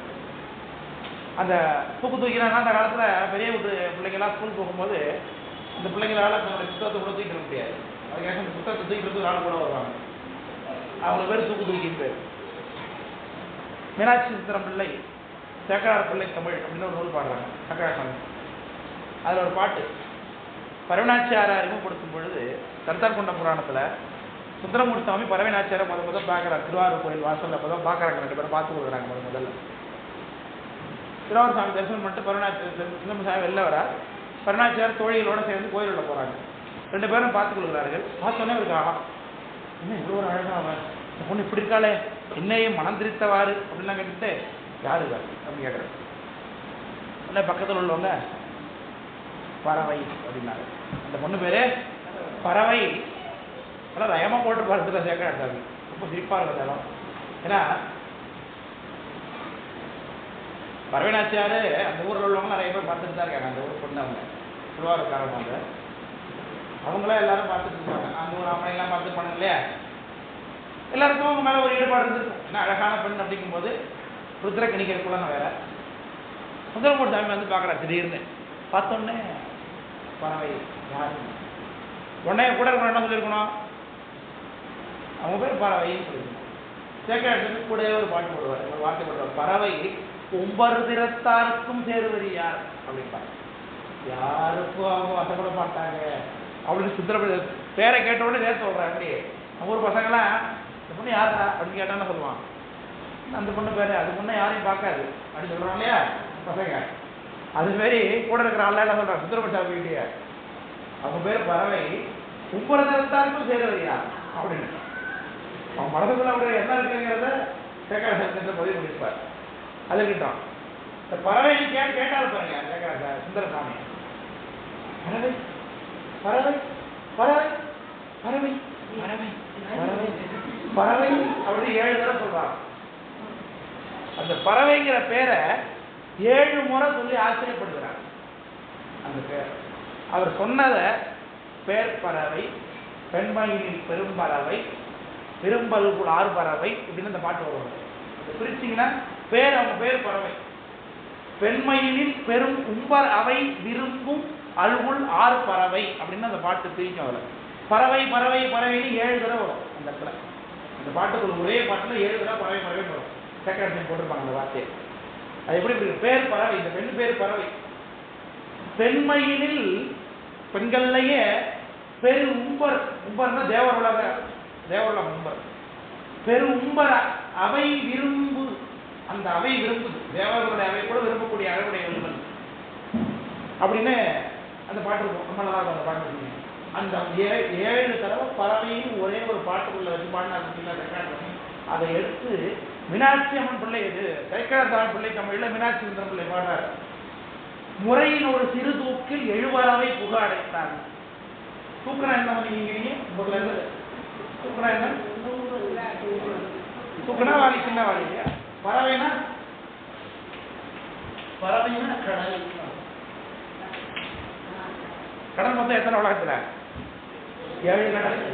7 கடலையும் சேக்கராட்டம் என்ன பண்றாரா, ஒரு வாளியில வச்சு மூடிட்டாரு அப்படிங்கிற அர்த்தத்துல முறையின் ஒரு சிறு தூக்குன ஒரு பாட்டுக்குள்ள 7 தடவை பறவைன்னு வச்சு பாடுறது எப்படி இருக்கு அர்த்தம். அதுல 7 கடலையும் ஒரு வாளியில வச்சு போட்டது மாதிரி கவிநயம் படிச்சிருக்கார் அப்படின்னு அந்த பாட்டை எடுத்து என்ஜாய் பண்ணி சேக்கிழார் பிள்ளை தம்மனை எடுத்து காண்பிக்கிறார் மீனாட்சி சுந்தரம் பிள்ளை. சொல்றது புரியுதுங்களா என்னன்னு?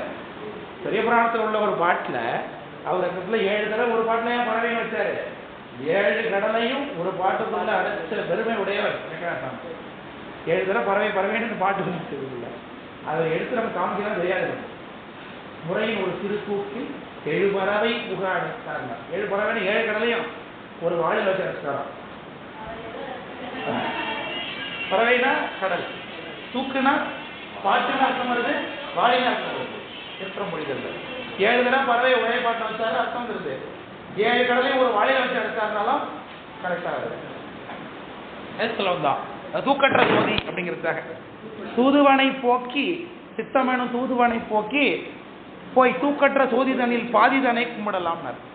தூக்கற்ற சோதி சித்தமெனும் தூதுவனை போக்கணும் என்ன பண்ணலாம், தூக்கற்ற சோதி சிவபெருமான் இருக்காரு, அவருடைய பாதி யாரு, அம்பாள், அதை தெரிந்து கொள்ளலாம். கோபாலகிருஷ்ண பாரதின்னு ஒருத்தர் இருக்கார், சிதம்பரத்து நடராஜன் ரொம்ப விருப்பமுடையவர் பாடுறார். மந்திராட்சிதம்னு கேள்விப்பட்டிருக்கீங்க. மந்திராருடைய நம்மளுடைய திருநாளுக்கு நாயனாருடைய சரித்திரத்தை கொஞ்சம் எக்ஸ்ட்ராவா ஒரு பாடுறாரு, நிறைய பாடலாம் போட்டு சில கருத்துக்களை ஏற்றி பாடுறாரு. இல்லை உனக்கு என்ன பித்தா, சிதம்பரம் போன சிதம்பரம் 30 சொல்லிட்டே இருக்கிய அப்படின்னு போன சொல்றாரு. ஆமா எனக்கு பித்தம் தான் அப்படின்னு சொல்லி பாடுறாரு. மருந்தொன்று இருக்குது பேரின்பம் அன்றின் உள்ளே, என் பித்தம் தெரியறதுக்கு மருந்து இருக்கு, எங்க இருக்கு, பேரின்பம் அன்றின் உள்ளே அப்படின்னாரு. இந்த மருந்தை யார் கொண்டு வந்தா, அங்க பாம்பு புலியும் மெய்ப்பாடு பட்டு தேடி பார்த்து கழித்தது. ஒரு பாம்பும் ஒரு புலியும் அந்த மருந்தை கொண்டு வந்து அந்த மருந்து பதஞ்சலி பாம்பும் புலியும் மெய்ப்பாடு பட்டு தேடி பார்த்து கழித்தது அப்படின்னாரு. பாரதியும் சீமாட்டி அதில் பாதி இருக்கின்றது. பார்வதி அந்த சீமாட்டி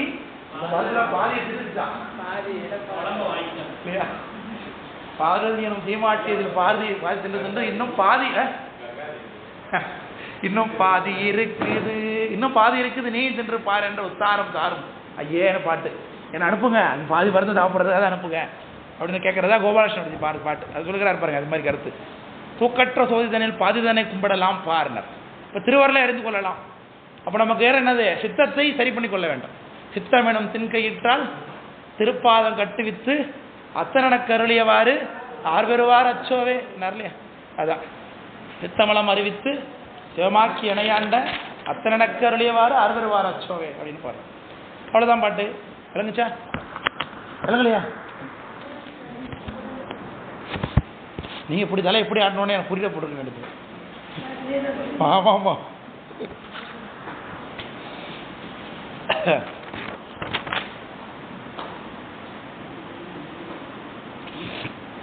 இப்போ எதற்குமே, அதாவது நம்முடைய சைவ சமயமே என்ன சொல்லும், எதுக்குமே நீ ரியாக்ட் பண்ணாதாங்க.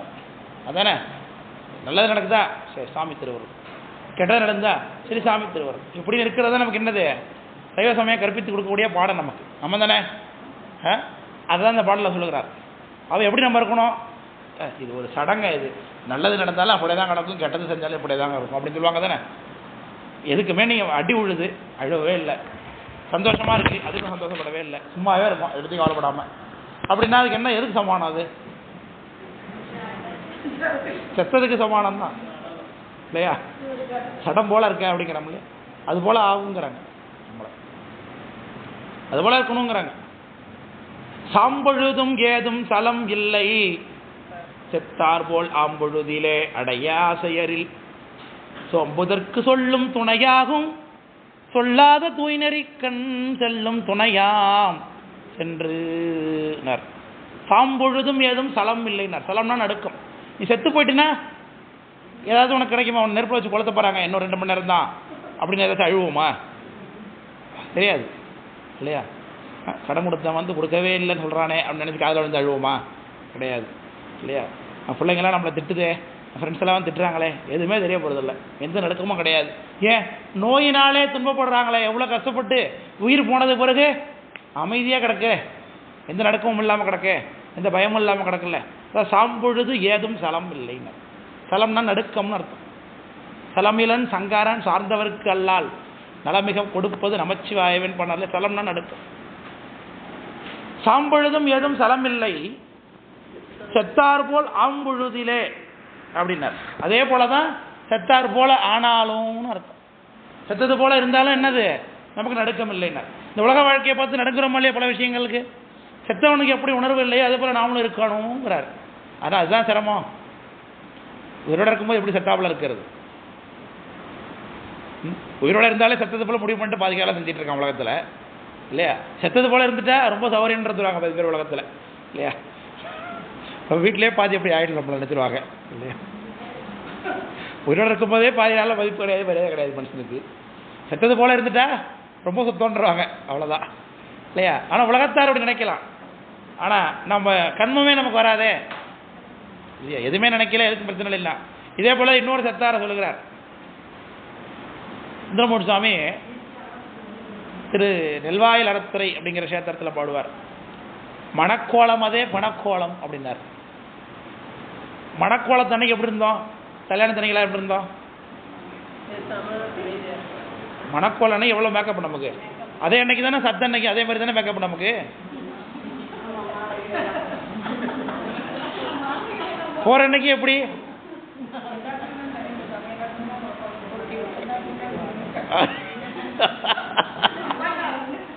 அலங்காரம் அன்னைக்கு எப்படி மாலைலாம் போட்டு ஜம்முன்னு இருந்தோமா, அதே போறலையும் வாழலாம் போட்டு ஜம்முன்னு இருக்க போறோம் இல்லையா? சுந்தரமூர்த்தி சாமி சொல்றாருங்க, மணக்கோலம் அதே பிணக்கோலம்னாரு அதை இல்லையா? ரெண்டும் ஒன்னே போல தான் இருக்கு. என்ன அங்கே சந்தோஷமா இருப்போம், இங்கே சந்தோஷப்படுறத விட வழி இல்லையா? ஒன்றுமே இல்லையா இல்லையா? உடனே கிடையாது, கிடக்க வேண்டியது தான். சில பேர் போனது சந்தோஷப்படலாம், சில பேர் போனது நினைச்சு இப்போ துக்கப்பட்டு அப்புறம் சந்தோஷப்படலாம். இதுதான் உலகத்தை பொறுத்து. நம்ம ஆனால் நமக்கு ஒன்றும் உணர்வு கிடையாது இல்லையா? கூட இருக்கிறவங்க அப்பா போயிட்டாண்டா சாமி அப்படின்னு நினைக்கிறவங்க இருப்பான். இப்போயாவது போனதே அப்படின்னு நினைக்கிறவங்க இருப்பாங்க. கொஞ்ச நாள் அழுதுட்டு 10 நாள் கழிச்சு நல்ல வேலை முடிஞ்சிட்டு அப்படின்னு நினைக்கிறவங்க இருப்பாங்க. பெயரிட்டு சூரையங்காட்டிடை கொண்டு போய் சுட்டிட்டு நீரனில் மூழ்கி நினைவது ஒழிந்தாரே அப்படின்னு நிலையாமை எடுத்து காட்டுறார். எத்தாயர் தந்தை சுற்றத்தார் எம்மாடே சும்மாடம் ஏவர் நல்லார். யார் நல்லவங்க உலகத்தில் கேட்குறாரு அப்பர் சாமி நம்மளை பார்த்து. அம்மா நல்லவங்களா, அப்பா நல்லவங்களா, கூட பிறந்தவங்க நல்லவங்களா? யாரும் நல்லவங்க கிடையாது. யாராவது உனக்கு துன்பம் வரும்போது அந்த துன்பத்தை நான் அனுபவிக்கிறேன் கொண்டாந்து வாங்குறவங்க யாராவது வந்துட்டு இருக்காங்களான்னு கேட்குறாங்க.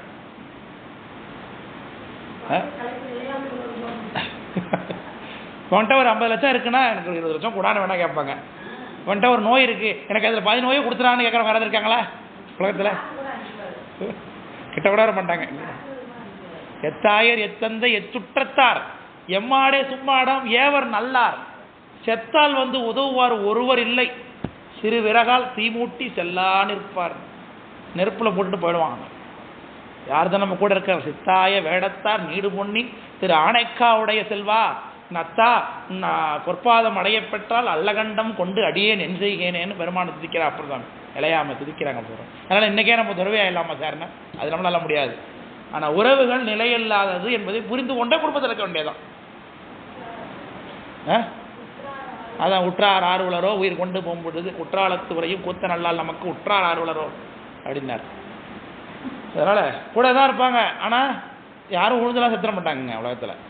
போனால் ரைட் ஆமாம் முடிஞ்சிச்சு. ஒரு நாள் அழுவாங்க, 2 நாள் அழுவாங்க. அதிகபட்சமாக இருந்தால் 10 மாதம், ஒரு 2 மாதம், 1 மாதம், அவ்வளோதான். அதுக்கப்புறம் ஆஸ் யூஷுவல் மத்தியானம் தூக்கணுன்னே சாப்பாடு சொல்லியாச்சுன்னு தான் கேட்பாங்க முதல்ல. ஏன்னா அரக்கமெண்ட் வந்தோடனே அது பதிக்குமே இல்லையா? அதான் சொல்லிடுறாங்க ஆர்டர் வந்துடுது, சாப்பாடு வந்துருச்சா அப்படின்னு தான் கேட்பாங்க. சாப்பாட்டில் வந்தால் முழிச்சாகணும். அதனால் எங்கள் ஊரில் பழமொழி சொல்லுவாங்க, செத்தவங்க வாயில் மண் இருக்கிறவங்க வாயில் சோறுப்பாங்க இல்லையா? அதான் உலக வாழ்க்கை. செத்து போனவங்களை நினச்சி சாப்பாடு சாப்பிட்டுட்டே இருப்பான் 10 நாளும். செத்தவன் மண்ணில் போட்டு போச்சுருவான். அவ்வளோதான் பிடிச்சி போச்சு. அதனால் சொல்லிடலாம் நிச்சயமாக சொல்லிடலாம். அதனால் என்ன சொல்ல வந்தேன், அரிசனம் பூசி தொங்கல் மாலை போட்டு தொங்கல் வந்திர வரிசின்னம் ஊத பெரியவர் பேச்சுமின்றி கிடத்தலால் பிணத்தோடு ஒக்கும் அப்படின்னு சித்தியார் ஒரு பாட்டு இருக்கு. செத்து போன அன்னைக்கு தூக்கிட்டு போகிறாங்க இல்லையா பாடையில் வச்சு. அப்போ என்ன பண்ணுவாங்க, நல்லா குளிப்பாட்டுவாங்க. அன்றைக்கி நல்லா சிறப்பாக ஒரு குளியல் பண்ணி எல்லாமும் எண்ணெய் சேக்காலாம் வச்சு தண்ணிலாம் போய் அங்கேருந்து கொண்டு வந்து உறவெல்லாம் சேர்ந்து குளிப்பாட்டோம். ஒரு நாள் குளிப்பாட்டிருக்காது. உயிரோடு இருக்கும்போது நோய் வாயில் கிடக்கும்போது ஒருத்தவங்க வந்து குளிப்பாட்டிருக்க மாட்டான். செத்து போன அன்றைக்கி தான் யார் தண்ணி முதல்ல வந்து ஊற்றுறது, தண்ணி யார் கொண்டு வருது, பெரிய குடம் யார் எடுத்து சின்ன குடம் யார் எடுத்து வர்றது, எல்லா ஃபார்மாலிட்டி அன்றைக்கி தான் இருக்கும். எஸ், இப்போ சொல்லிடலாம். 1 மணி நேரம் ஆகிடுச்சு. சொன்ன எவ்வளோ நேரத்தில் வரும்? சரி சொல்லிடுங்க. அதனால் அரிசனம் பூசி அப்படின்னார். நல்லா அப்போ தான் நல்லா பவுடர்லாம் அடித்து நெத்தியில் தண்ணீர் பூசி நெத்தியில் காசு எல்லாம் அலங்காரம் பண்ணி சந்தனத்தை கரைச்சி மேலாம் தெளித்து எல்லாம் பண்ணுவாங்க. அதே போல் தான் உயிரோடு இருக்கும்போது பாதி பேர் இருக்கான். அதே போல் மேக்கப் போட்டுக்கிறான், நல்லா குளிக்கிறான், சந்தோஷமாக இருக்கான், சென்ட் போட்டுக்கிறான், நல்ல ட்ரெஸ் போட்டுக்கிறான். செத்தவன் சிவபெருமானையும் பேசுறதில்ல. அதே போல் இவனும் மேக்கப் போட்டுக்கிறான், இவனும் சிவபெருமானை பேசுறதில்ல. 2 பேரும் ஒன்று தாங்கிறார். விளக்கப்படுத்த சிவபெருமானை பேசாததுனால யார் உலக வாழ்க்கையை சந்தோஷமாக அனுபவித்து கொண்டு சிவபெருமானை பேசாமல் இருக்கிறானோ அவன் யாருக்கு ஒப்பு? பிணத்துக்கு ஒப்புன்னு சித்தியார் பேசுகிறது. பெரியவர் பேச்சுமின்றி கிடத்தலால் பிணத்தோடு ஒப்பர் அப்படின்னா பெரியவர் நாங்கள் சிவபெருமானை பற்றி பேசாததுனால. ஏன்னா பிணத்துக்கும் அதே மேக்கப் நடக்குது, செத்தவனுக்கும் அதே மேக்கப் தான், உயிரோடு இருக்கிறவனுக்கும் அதே மேக்கப் தான். ரெண்டுமே என்னத்தை பேசலை? சிவபெருமானை பேசலை. பிறவான ஆலயம். அதனால சாம்பொழுதும் ஏதும் சலம் இல்லை செத்தார் போல் ஆம்பொழுதிலே. அதே போலதான் செத்தது போல ஆனாலும் அடைய ஆசை அறில் சோம்புதற்கு சொல்லும் துணை. சோம்புதல்னா செத்தது போல. இப்போ நம்ம இருவினை உப்பு போல ஆகணும்னா சோம்புதல்னா செத்தது போல ஆகக்கூடிய தன்மை. அது ஆகிறதுக்கு என்ன பண்ணணுமா? சொல்லாத துணையாகும் சொல்லாத தூய்நெறிக்கண் செல்லும்னார். சொல்ல முடியாததாகிய முத்திநெறி அளிக்கக்கூடிய திருவருளை துணையாக கொண்டிருக்கணும்னு அர்த்தம். அவ்வளோதான். சொல்லாத தூய்நெறிக்கண் செல்லும் துணையாம் சென்றுனார். துணை என்பது திருவருள். அப்போ இந்த உலகத்தில் நாம் செத்தவரை போல இருக்கணும் அப்படின்னா திருவருள் துணை கொண்டு இருக்க வேண்டும். இதுதான் கருது இந்த பாடல்ல. விளக்கம் புரியுதுங்களா? இப்போ என்ன சொல்றார், சிவபெருமான பேசினாலும் செத்தவங்க போல தான் இருப்பாங்க, சிவபெருமான பேசலைனாலும் செத்தவங்கள போல தான் இருப்பாங்க. ஆனால் அது இழிவு, இது உயர்வு. அதான் வித்தியாசம்.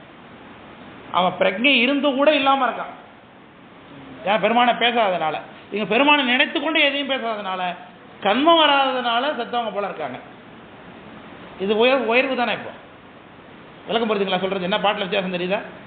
சாம்பொழுதும் ஏதும் தரமில்லை செத்தார் போல் ஆம்பொழுதிலே அடைய ஆசையரில் சோம்புதற்கு சொல்லும் துணையாகும். சோம்புதல்னா சாவறது போல ஆகிற தன்மை. ஆமாம், அதே மாதிரி தான். சொல்லாத தூய்நெறிக்கண் செல்லும் துணையாம் சென்று சொல்லுவார். அப்போ திருவருளைய நாம் துணையாக பற்றி கொண்டு என்ன பண்ணோம்? செத்தவங்களை போல இருக்க வேண்டும் என்று சொல்லுவோம். சொல்லிட்டீங்களா? இந்த ஒரு பாட்டு பார்த்து நிறுத்திடலாமா? இந்த ஒரு பாட்டு பார்ப்போம், பார்த்துட்டு பிரேக் விட்டுருவோம். பழம் அடுத்தப்பட்டு நீ காலேஜ் எத்தனை பாட்டு பார்த்துருக்கோம்? 12 தான் பார்த்துருக்கோமா? 13. இப்போ 13 பார்க்க போகிறோமா? சென்ற வகுப்பில் தொடங்கி 27 பாட்டு பார்த்துருமா? பா, ஏன் இன்னைக்கு இவ்வளோ தாமதம் குறைவாக இருக்கு இன்னைக்கு? சரி,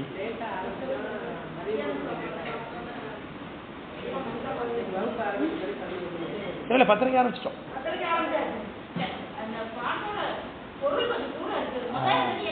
நல்ல வேலை நீங்களா சொன்னீங்களே, அதையாவது யாராவது சொல்வீங்க.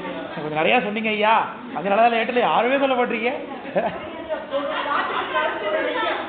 சரி,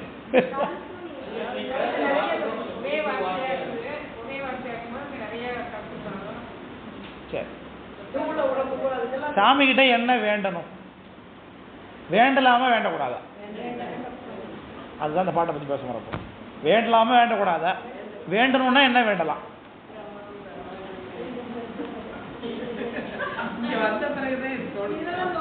பெறவாமை வேண்டும் அப்படிங்கிறீங்களா? அம்மையாரே கேட்குறாங்க. அவர் கொடுக்க மாட்டார், பெறவாமைன்னு தெரிஞ்சு போச்சு அம்மையாருக்கு. காரைக்கால் அம்மையார் என்ன வேணும்னார் சாமி. அம்மா கேட்டாங்க, பெறவாமை வேண்டும். முடிச்ச உடனே ஆரம்பிச்சிட்டாங்க, மீண்டும் பிறப்பு உண்டேல். ஏன்னா இருந்தாலும் கொடுக்க மாட்டாரு தெரிஞ்சுச்சு அவங்களுக்கு. பிறப்பு உண்டேல் உன்னை என்றும் பரவாமை வேண்டும். அதுவும் ரொம்ப டிஸ்ட்டு. இருந்தாலும் பிறவிக்கு கீழே அனுப்பிட்டாருன்னா கண்டிப்பாக எதாவது ஆகாமியத்தை கொடுத்துருவாரு. மறக்கிற சூழ்நிலை வந்துடும். அதனால ரொம்ப உஷாராக வர வாங்கினாங்க. அறவா நீ ஆடும் போது அடித்து கீழே இருக்கணும்ட்டாங்க. அவ்வளோதான் கொடுத்து. ஏன்னா புத்தியும் இல்லை, பிறவியும் கிடையாது. அவர் இருந்தாருன்னா அவங்கள கூட இருப்பாங்க. அவ்வளோதான் முடிஞ்சு போச்சு இல்லையா? அவங்க ஆடு, இவங்க பாட, அவங்க ஆட, அப்படியே இருந்துட்டாங்க அம்மையார். ரொம்ப உஷாராக வர கேட்டாங்க அம்மா. அதில் நம்மளை எப்படி வர கேட்கணும் அப்படிங்கிறத பாட்டு சொல்கிறார். என்ன கேட்கணும் அப்படின்னார், எதையும் கேட்கக்கூடாத தன்மையை அவர்கிட்ட கேட்கிறார். அவர்கிட்ட எதுவுமே கேட்க வேணாம், எனக்கு எதுவும் வேணாம் அப்படிங்கிற தன்மையை அவர்கிட்ட நீங்கள் கேளுங்கிறது பாட்டுடைய கருத்து. விளக்கப்படுறதுல பிறவாமையை கூட வேணும்னு கேட்கல. அதே அப்போ அவர் தானே அவருடைய விருப்பம் விட்டாச்சுல அவர்கிட்ட. வேண்டத்தக்கது அறிவோய் நீனார். அப்படின்னு அர்த்தம் அது அப்படி இல்லை. வேண்டத்தக்கது அறிவு மயமானவனாகிய பெருமானே நீதான் வேண்டத்தக்கவன், உன்னைத்தான் வேண்டணும்னு அர்த்தம். அறிவோய் நீ உனக்கு தெரியும்னு அர்த்தம் இல்லை, அறிவு வடிவமானவனே நீதான் வேண்டத்தக்கவன் அர்த்தம். வேண்டத்தக்கது அறிவோய் நீதான் வேண்டத்தக்கது. அதை விட்டுட்டு எல்லா இடத்துல வேண்டிட்டு இருக்கேன் அவங்ககிட்ட அப்படின்னு அர்த்தம் அந்த இடத்துல. பக்கப்படுத்துங்களா? இங்கே என்ன சொல்றான்னு பார்ப்போம். வேண்டுங்கால் வேண்டும் பெறவாமை என்றமையால் வேண்டின் அகுதொன்றுமே வேண்டுவது வேண்டினது வேண்டாமை வேண்டவரும் என்றமையால் வேண்டிடுக வேண்டாமை வேண்டும் அவன் வாழ் அப்படிங்கிறது பாட்டு. அதான் வேண்டதா வேண்டாமல் இருக்கிறதா இல்லை பாட்டே வேண்டாம்னு விட்டுறதா அப்படின்னு குழப்பமாக இருக்கிற அளவுக்கு இந்த வேண்டும் வேண்டாம்னு இந்த பாட்டில் இருக்கு.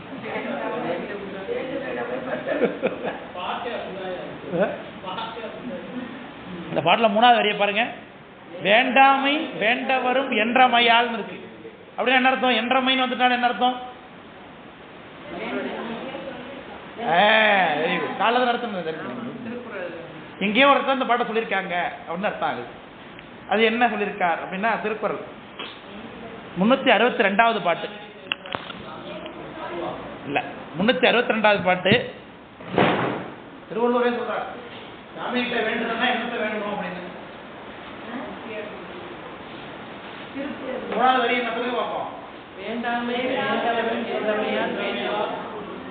வேண்டாமை வேண்டவரும் என்றமையால் வேண்டும்.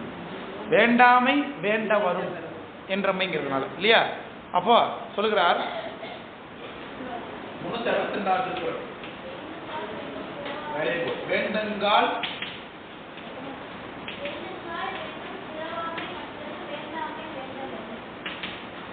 வேண்டுங்கால் வேண்டாம் வேண்டுங்கள்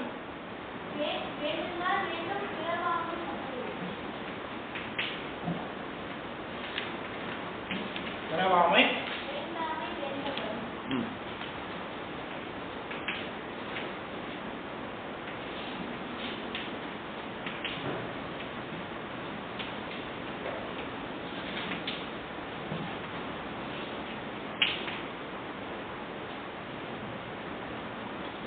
திருக்குறள் பாத்தீங்க.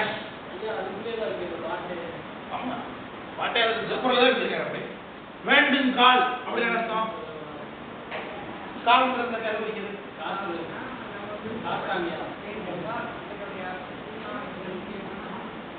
வேண்டுங்கால் கால்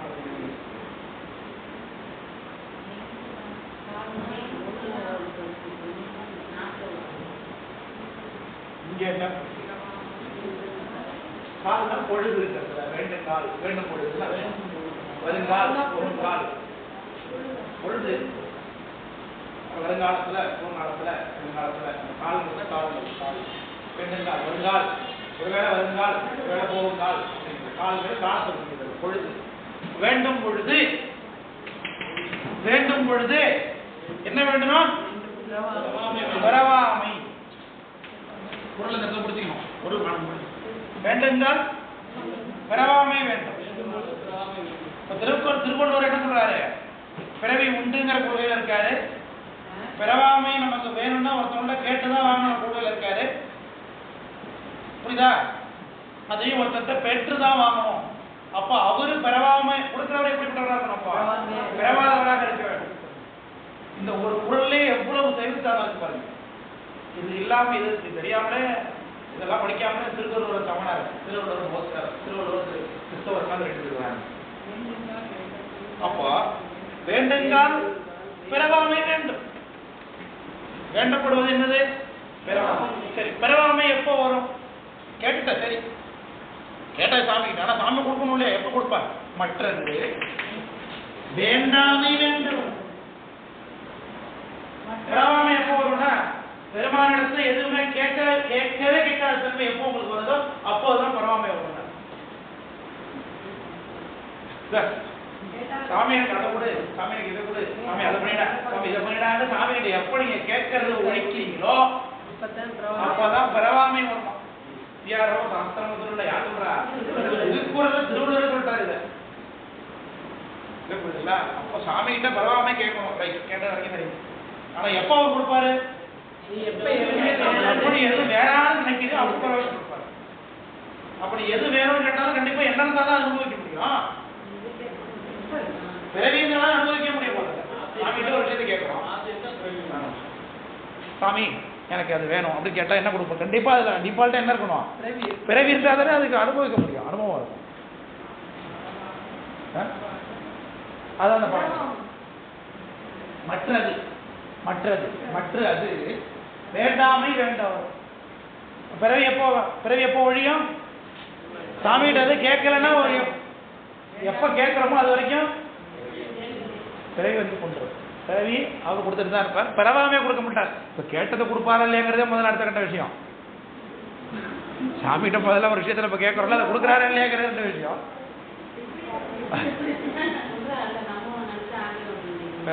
ஆனா கேட்டா என்ன வந்துடும்? பிறவி வந்துடும். எதை கேட்டாலும் பிறவி டிஃபால்ட்டா உண்டு. ஆனா அனுபவத்துக்கு பிறவி வேணும் இல்லையா? அப்ப என்ன எதுவுமே கேட்காத சாமி நமக்கு என்ன வேணும் அது தெரியுமா தெரியாது. நமக்கு என்ன அனுபவம் நமக்கு இந்த பிறவி தான் நம்மளை பத்தி நமக்கு முதல்ல தெரியும். நம்ம இதுக்கு முன்னாடி எத்தனை பிறவி எடுத்துருக்கோம்னு நமக்கு சாமி தானே தெரியும். போன ஜென்மத்தில் நம்ம என்னவா இருந்தோம், என்னென்ன ஆசை இருந்தோம், என்னென்ன வேணான்னு சொன்னோம், எதெல்லாம் வேண்டாம்னு சொல்லி இப்போ விரும்பிட்டு இருக்கோம், எதாவது வெறுத்ததெல்லாம் இப்போ எதெல்லாம் வேணும்னு சொன்னதை இப்போ வெறுத்திருக்கோம். அத்தனையும் அவருக்கு தானே சிரிக்க தெரியும். அவருக்கு அதனால தான் அப்பர் சாமி உள்குவார் உலகிற்றெல்லாம் உலகிருந்து அழுதி என்று வெளியிலின் விழாவை திருப்பி கேட்டார். மனதுக்குள்ள நான் நினைக்கிறதெல்லாம் உனக்கு தெரியுது முதல்ல சாமி, நான் உனக்கிட்டே உனக்கு நான் தெரியாத கூட சொல்லி கொண்டிருக்கிறேன். அதை நினைச்ச என்னுடைய அறியாமை நினைச்சு எனக்கு திருப்பி போகிறது. எவ்வளோ திருப்பி போகிறது? விழாயிர திருப்பி கேட்கணும். திருச்சி வயிறே வைக்க விழாயிர திருப்பி கேட்கணும். அப்படி நம்முடைய அறியாமை இருக்கு, நம்முடைய அறியாமை இருந்தவாறு. அதனால அப்ப சாமி கிட்ட என்ன கேட்கணும்? எதுவும் கேட்கக்கூடாது, வேண்டாமே வேண்டாம். அப்போ எதையுமே எனக்கு கேட்காத தன்மையை எனக்கு கொடு சுவாமி, இன்னும் வேணா கேட்டுக்கலாம், எல்லாம் இதுல தெரியும் கேட்கலாம் இல்லையா? என்கிட்ட எதுவுமே எனக்கு அதை செஞ்சு கொடுங்கிற ஒரு கேள்வியே உங்ககிட்ட எனக்கு வைக்காத அப்படிங்கிற அடிமைத்தனம். தங்கடன் அடியேனை தாங்குதல், என் கடன் பணி செய்து கிடப்பது. கிடக்கணும், கிடக்கிறதுல என்ன அர்த்தம்? தலை கூட தூக்கி நிமிர்ந்து பார்க்கறது இல்லை. அப்பர் சாமியோட அடிமைத்தனம். அப்பர் சாமி சொல்றாங்க, நின் பணி பிழைக்கின் புளியமலாரால் மோதுவிப்பாய் அப்படின்னார். ஓதுவித்தாய் அரைவுற காட்டினார். புளியமலாரால் மோதுவிப்பாய் அடி இல்லை அப்படின்னார். விற்றுக்கொள்வீர் ஒற்றி வைத்தீர் ஒற்றி இல்லைன்னார். ஆடு மாடை வச்சுக்கிறவங்க எப்படி ஆட்டு மாட்டை நான் உன்னை வித்தலான்றீங்க 10,000 ரூபாய்க்கு அப்படின்னு மாட்டுட்டார சொல்லுவாங்களா? ஆட்டுக்கிட்ட சொல்லுவாங்களா? ஒரு 5,000 விலை வருது ஒன்று கொடுத்துலான் இருக்கேன், யாரும் சொல்றது இல்லை. ஏன்? அது நம்முடைய உடைமை பொருள். அது விற்கிறதுக்கோ வாங்கறதுக்கோ அறுக்கிறதுக்கோ அத்தனை உரிமை அவருக்கு இருக்கு. அது போல என் மேல உனக்கு உரிமை உண்டு சாமி அப்படின்னு இருக்கணும். அடிமைத்தனம் விளக்கப்படுதுங்களா? சாமி சொல்றாருல, கிற்றவா மனனே கெடுவாய் விற்றலாம் மிக ஆள்வதற்குரியவன் விரைமலர் திருப்பாதம் பிரிந்து விற்றலாம் மிக ஆள்வதற்குரியவன். எப்படி ஆடு மாடை விற்கிறது போல நம்மளையும் விற்கிறதுக்கோ வாங்கிறதுக்கோ வச்சுக்கிறதுக்கோ உரிமுடையவனாகி ஒரு மான். அப்பேற்பட்ட சுவாமி. விற்றுக்கொள்வீர் ஒற்றியல்லேன் விரும்பி ஆட்பட்டேன் அப்படின்னார் மேலாடிமை பதிகத்தில் சுந்தரமூர்த்தி. அப்படி இருக்கணும் அடிமைத்தரம். அப்போதான் என்ன ஆகும் நமக்கு?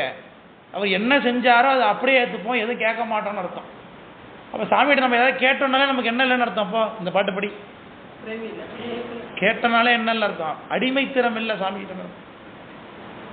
ஆமாம் தானே? அடிமைத்திறம் இல்லை சாமிகிட்ட. ஏன்? அவர் என்ன கொடுக்குறாரோ அதை ஏற்றுக்கிறது தானே அடிமைக்கு பண்பு. தலைவன் எதை கொடுக்குறானோ அதை அப்படியே ஏற்றுக்கொள்வது தான் அடிமைக்கு பண்பு. ஆனால் சாமிகிட்டே நம்ம எது கேள்வி கேட்குறோம்? சாமி எனக்கு இது வேணும் அது வேணும்னு கேட்டால் கேட்கறது தப்பா சரியாங்கிறது அடுத்த கேள்வி, அதை விட்டுருங்க. ஆனால் அடிமைத்திறம் இருக்கு, ஆனால் இல்லைன்னு தான் அர்த்தம். ஆமாம் தானே? சாமி என்ன கொடுக்குறாரோ அதை அப்படியே அனுபவிக்கக்கூடிய சக்தி நமக்கு இல்லை, மனத்தன்மை இல்லை, அடிமைத்தரம் இல்லைன்னு தான் அர்த்தம். அதுக்கு பிறகு கேட்கலாமா வேணாமா, சாமி கொடுக்குறாரா கொடுக்கலையாங்கிறது அடுத்த கட்டம். சாமிகிட்ட வேண்டி பெற்றது பல இடங்களில் நான் பார்க்குறோம். ஆச்சாரியர்களே அப்பர் சாமியை கேட்குறாரு, சின்னமார் கதவம் திறப்பிம்மினே அப்படி கேட்குறாங்க தானே. பண்ணினேர் உமையால் பண்ணினேர் மொழியால் உமை பங்காரோ மணினார் வளம் செய் மடைக்காடரோ கண்ணினால் உன்னை கண்களால் காண சின்னமா கதவினை திறப்பிம்மினேன்னு பாடுறார். அப்போ திறந்து காட்டுங்கன்னு விண்ணப்பிச்சு தானே நடக்குது. அதனால் கேட்கறது தப்பு இல்லை, சாமி செய்கிறாருங்கிறது தப்பு இல்லை, செய்கிறாரா செய்ய மாட்டாராங்கிறது கேள்வி இல்லை. ஆனால் கேட்டால் என்ன கிடையாது? அடிமைத்திறம் இல்லை. இப்போ அப்பர் சாமி கேட்டாரே, இப்போ நீங்கள் என்ன சொல்ல வரீங்கன்னு நினைக்கக்கூடாது நீங்கள் இல்லையா? அந்த இடத்துல அற்புதம் நிகழ்வதற்காக அது நடந்தது. அப்பர் சாமி சுயநலத்துக்காக எதாவது கேட்டார் அவருக்காக?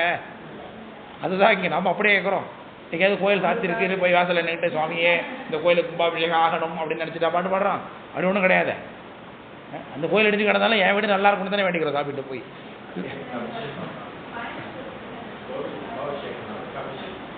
பயத்தில் வேண்டிங்களா?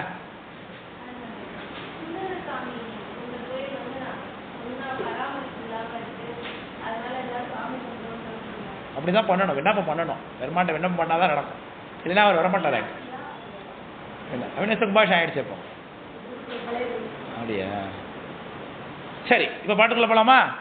வேண்டுங்கால் வேண்டும் பெறவாமை என்ற மையால், இதுதான் திருக்குறள். வேண்டுங்கால் வேண்டும் பெறவாமை, அந்த முதல் 3 வரி அப்படியே எடுத்து வச்சுட்டார் இல்லையா? என்ற மையால் வேண்டின் அகுதொன்றுமே வேண்டுவது. அகுதொன்றுனா அது ஒன்று தான் வேண்டணும். எதை மட்டும் தான் வேண்டணும்? சாமிகிட்ட பெறவாமை மட்டும்தான் கேட்கணும். சாமிகிட்ட கேட்டால் என்ன மட்டும்தான் கேட்கணும்? பெறவாமை மட்டும்தான் கேட்கணும். வேற எதை கேட்டாலும் என்ன கொடுத்துருவார் அவரு? பிறவி கொடுத்து தான் அந்த அனுபவத்தை கொடுப்பார். இப்போ ஒன்று சாமிகிட்ட கேட்டாச்சு, அது இந்த பிறவியில் நடக்கணும் கூட இல்லை, அடுத்த பிறவியில் கூட நடக்கலாம் இல்லையா? நம்ம முத்தியை நோக்கி ஆசைப்பட்டு உட்காந்துக்கிட்டு வேறு எதாவது கேட்டோம்னா கண்டிப்பாக அடுத்த பிறவிக்கும் நம்மளே கேள்வி அவர்கிட்ட ஒரு ரிசர்வேஷனை போட்டு வச்சுட்டோம்னா அது எப்படி சரியான அறிவுடைய அம்மையாக இருக்கும்? அது இருக்காது. அதெல்லாம் எதுவும் கேட்காதீங்க, என்ன கேளுங்கிறாரு? பிறவாமை கேட்கணும். சரி, பிறவாமை எப்போ கிடைக்கும்? வேண்டினது எது வேண்டணும்? பிறவாமையை வேண்டணும். வேண்டாமை வேண்டவரும் என்றமையால், அது திருக்குறளே அப்படி திரும்பி சொல்றாரு. வேண்டாமை வேண்டவர் எது? மற்றதுன்னார். இந்த மற்றதுங்கிற வார்த்தையை இங்கே வேண்டினதுன்னு வச்சிருக்காரு, அவ்வளோதான் மாற்றி இல்லையா? வேண்டாமை வேண்டவரும் என்றமையால் வேண்டிடுக நம்மகிட்ட சொல்றார் இந்த ஆசிரியர். எதை வேண்டுங்கன்னு சொல்றாரு? வேண்டிடுக வேண்டாமை வேண்டும் அவன்பால். எதையுமே கேட்காத தன்மையை அவர்கிட்ட கேட்டு வாங்கி கொள்ளுங்கள். நான் பெருமானே எனக்கு அதை செய் இதை செய் அப்படி பண்ணுங்க இப்படி பண்ணுங்கன்னு உங்கள்கிட்ட வந்து நான் கேட்கவே கூடாது எப்பொழுதுமே. அப்படி ஒரு பக்குவத்தை எனக்கு கொடுங்கன்னு பெருமானிடத்தை வாங்கி கொள்ள வேண்டும் சார். ஞானத்தை கொடுங்க சுவாமி, பக்குவத்தை கொடுங்க. நீ எது செய்தாலும் அதை அப்படியே ஏற்றுக்கொள்ளக்கூடிய ஒரு ஆற்றலை எனக்கு கொடுங்க, அந்த அறிவு பக்குவத்தை கொடுங்க. திருவருள் எல்லாம் செய்கிறது என்கின்ற அந்த அமைப்பு எனக்கு கொடுங்க. எது நடந்தாலும் எடுத்துக்கொள்ளக்கூடிய தன்மையை கொடுங்கன்னு பெருமானிடத்தை அதைத்தான் கேட்கணுமே தவிர்த்து எனக்கு அது கொடுங்க எதை கொடுங்கன்னு கேட்கக்கூடாது. பிறவாமை வேணும்னாக்க எதுவும் வேண்டாத தன்மை வேணும், அதே வேண்டுங்கன்னு சொல்லி நிறைவு பண்ணுகிறோம். அது அந்த பாடம் நிறைவாகிறது. தேநீர் வந்துருச்சா? தேநீர் நிறைவேற்ற பிறகு தொடருவோம். சீக்கிரமாக வந்துருங்க, டீ குடிச்சு.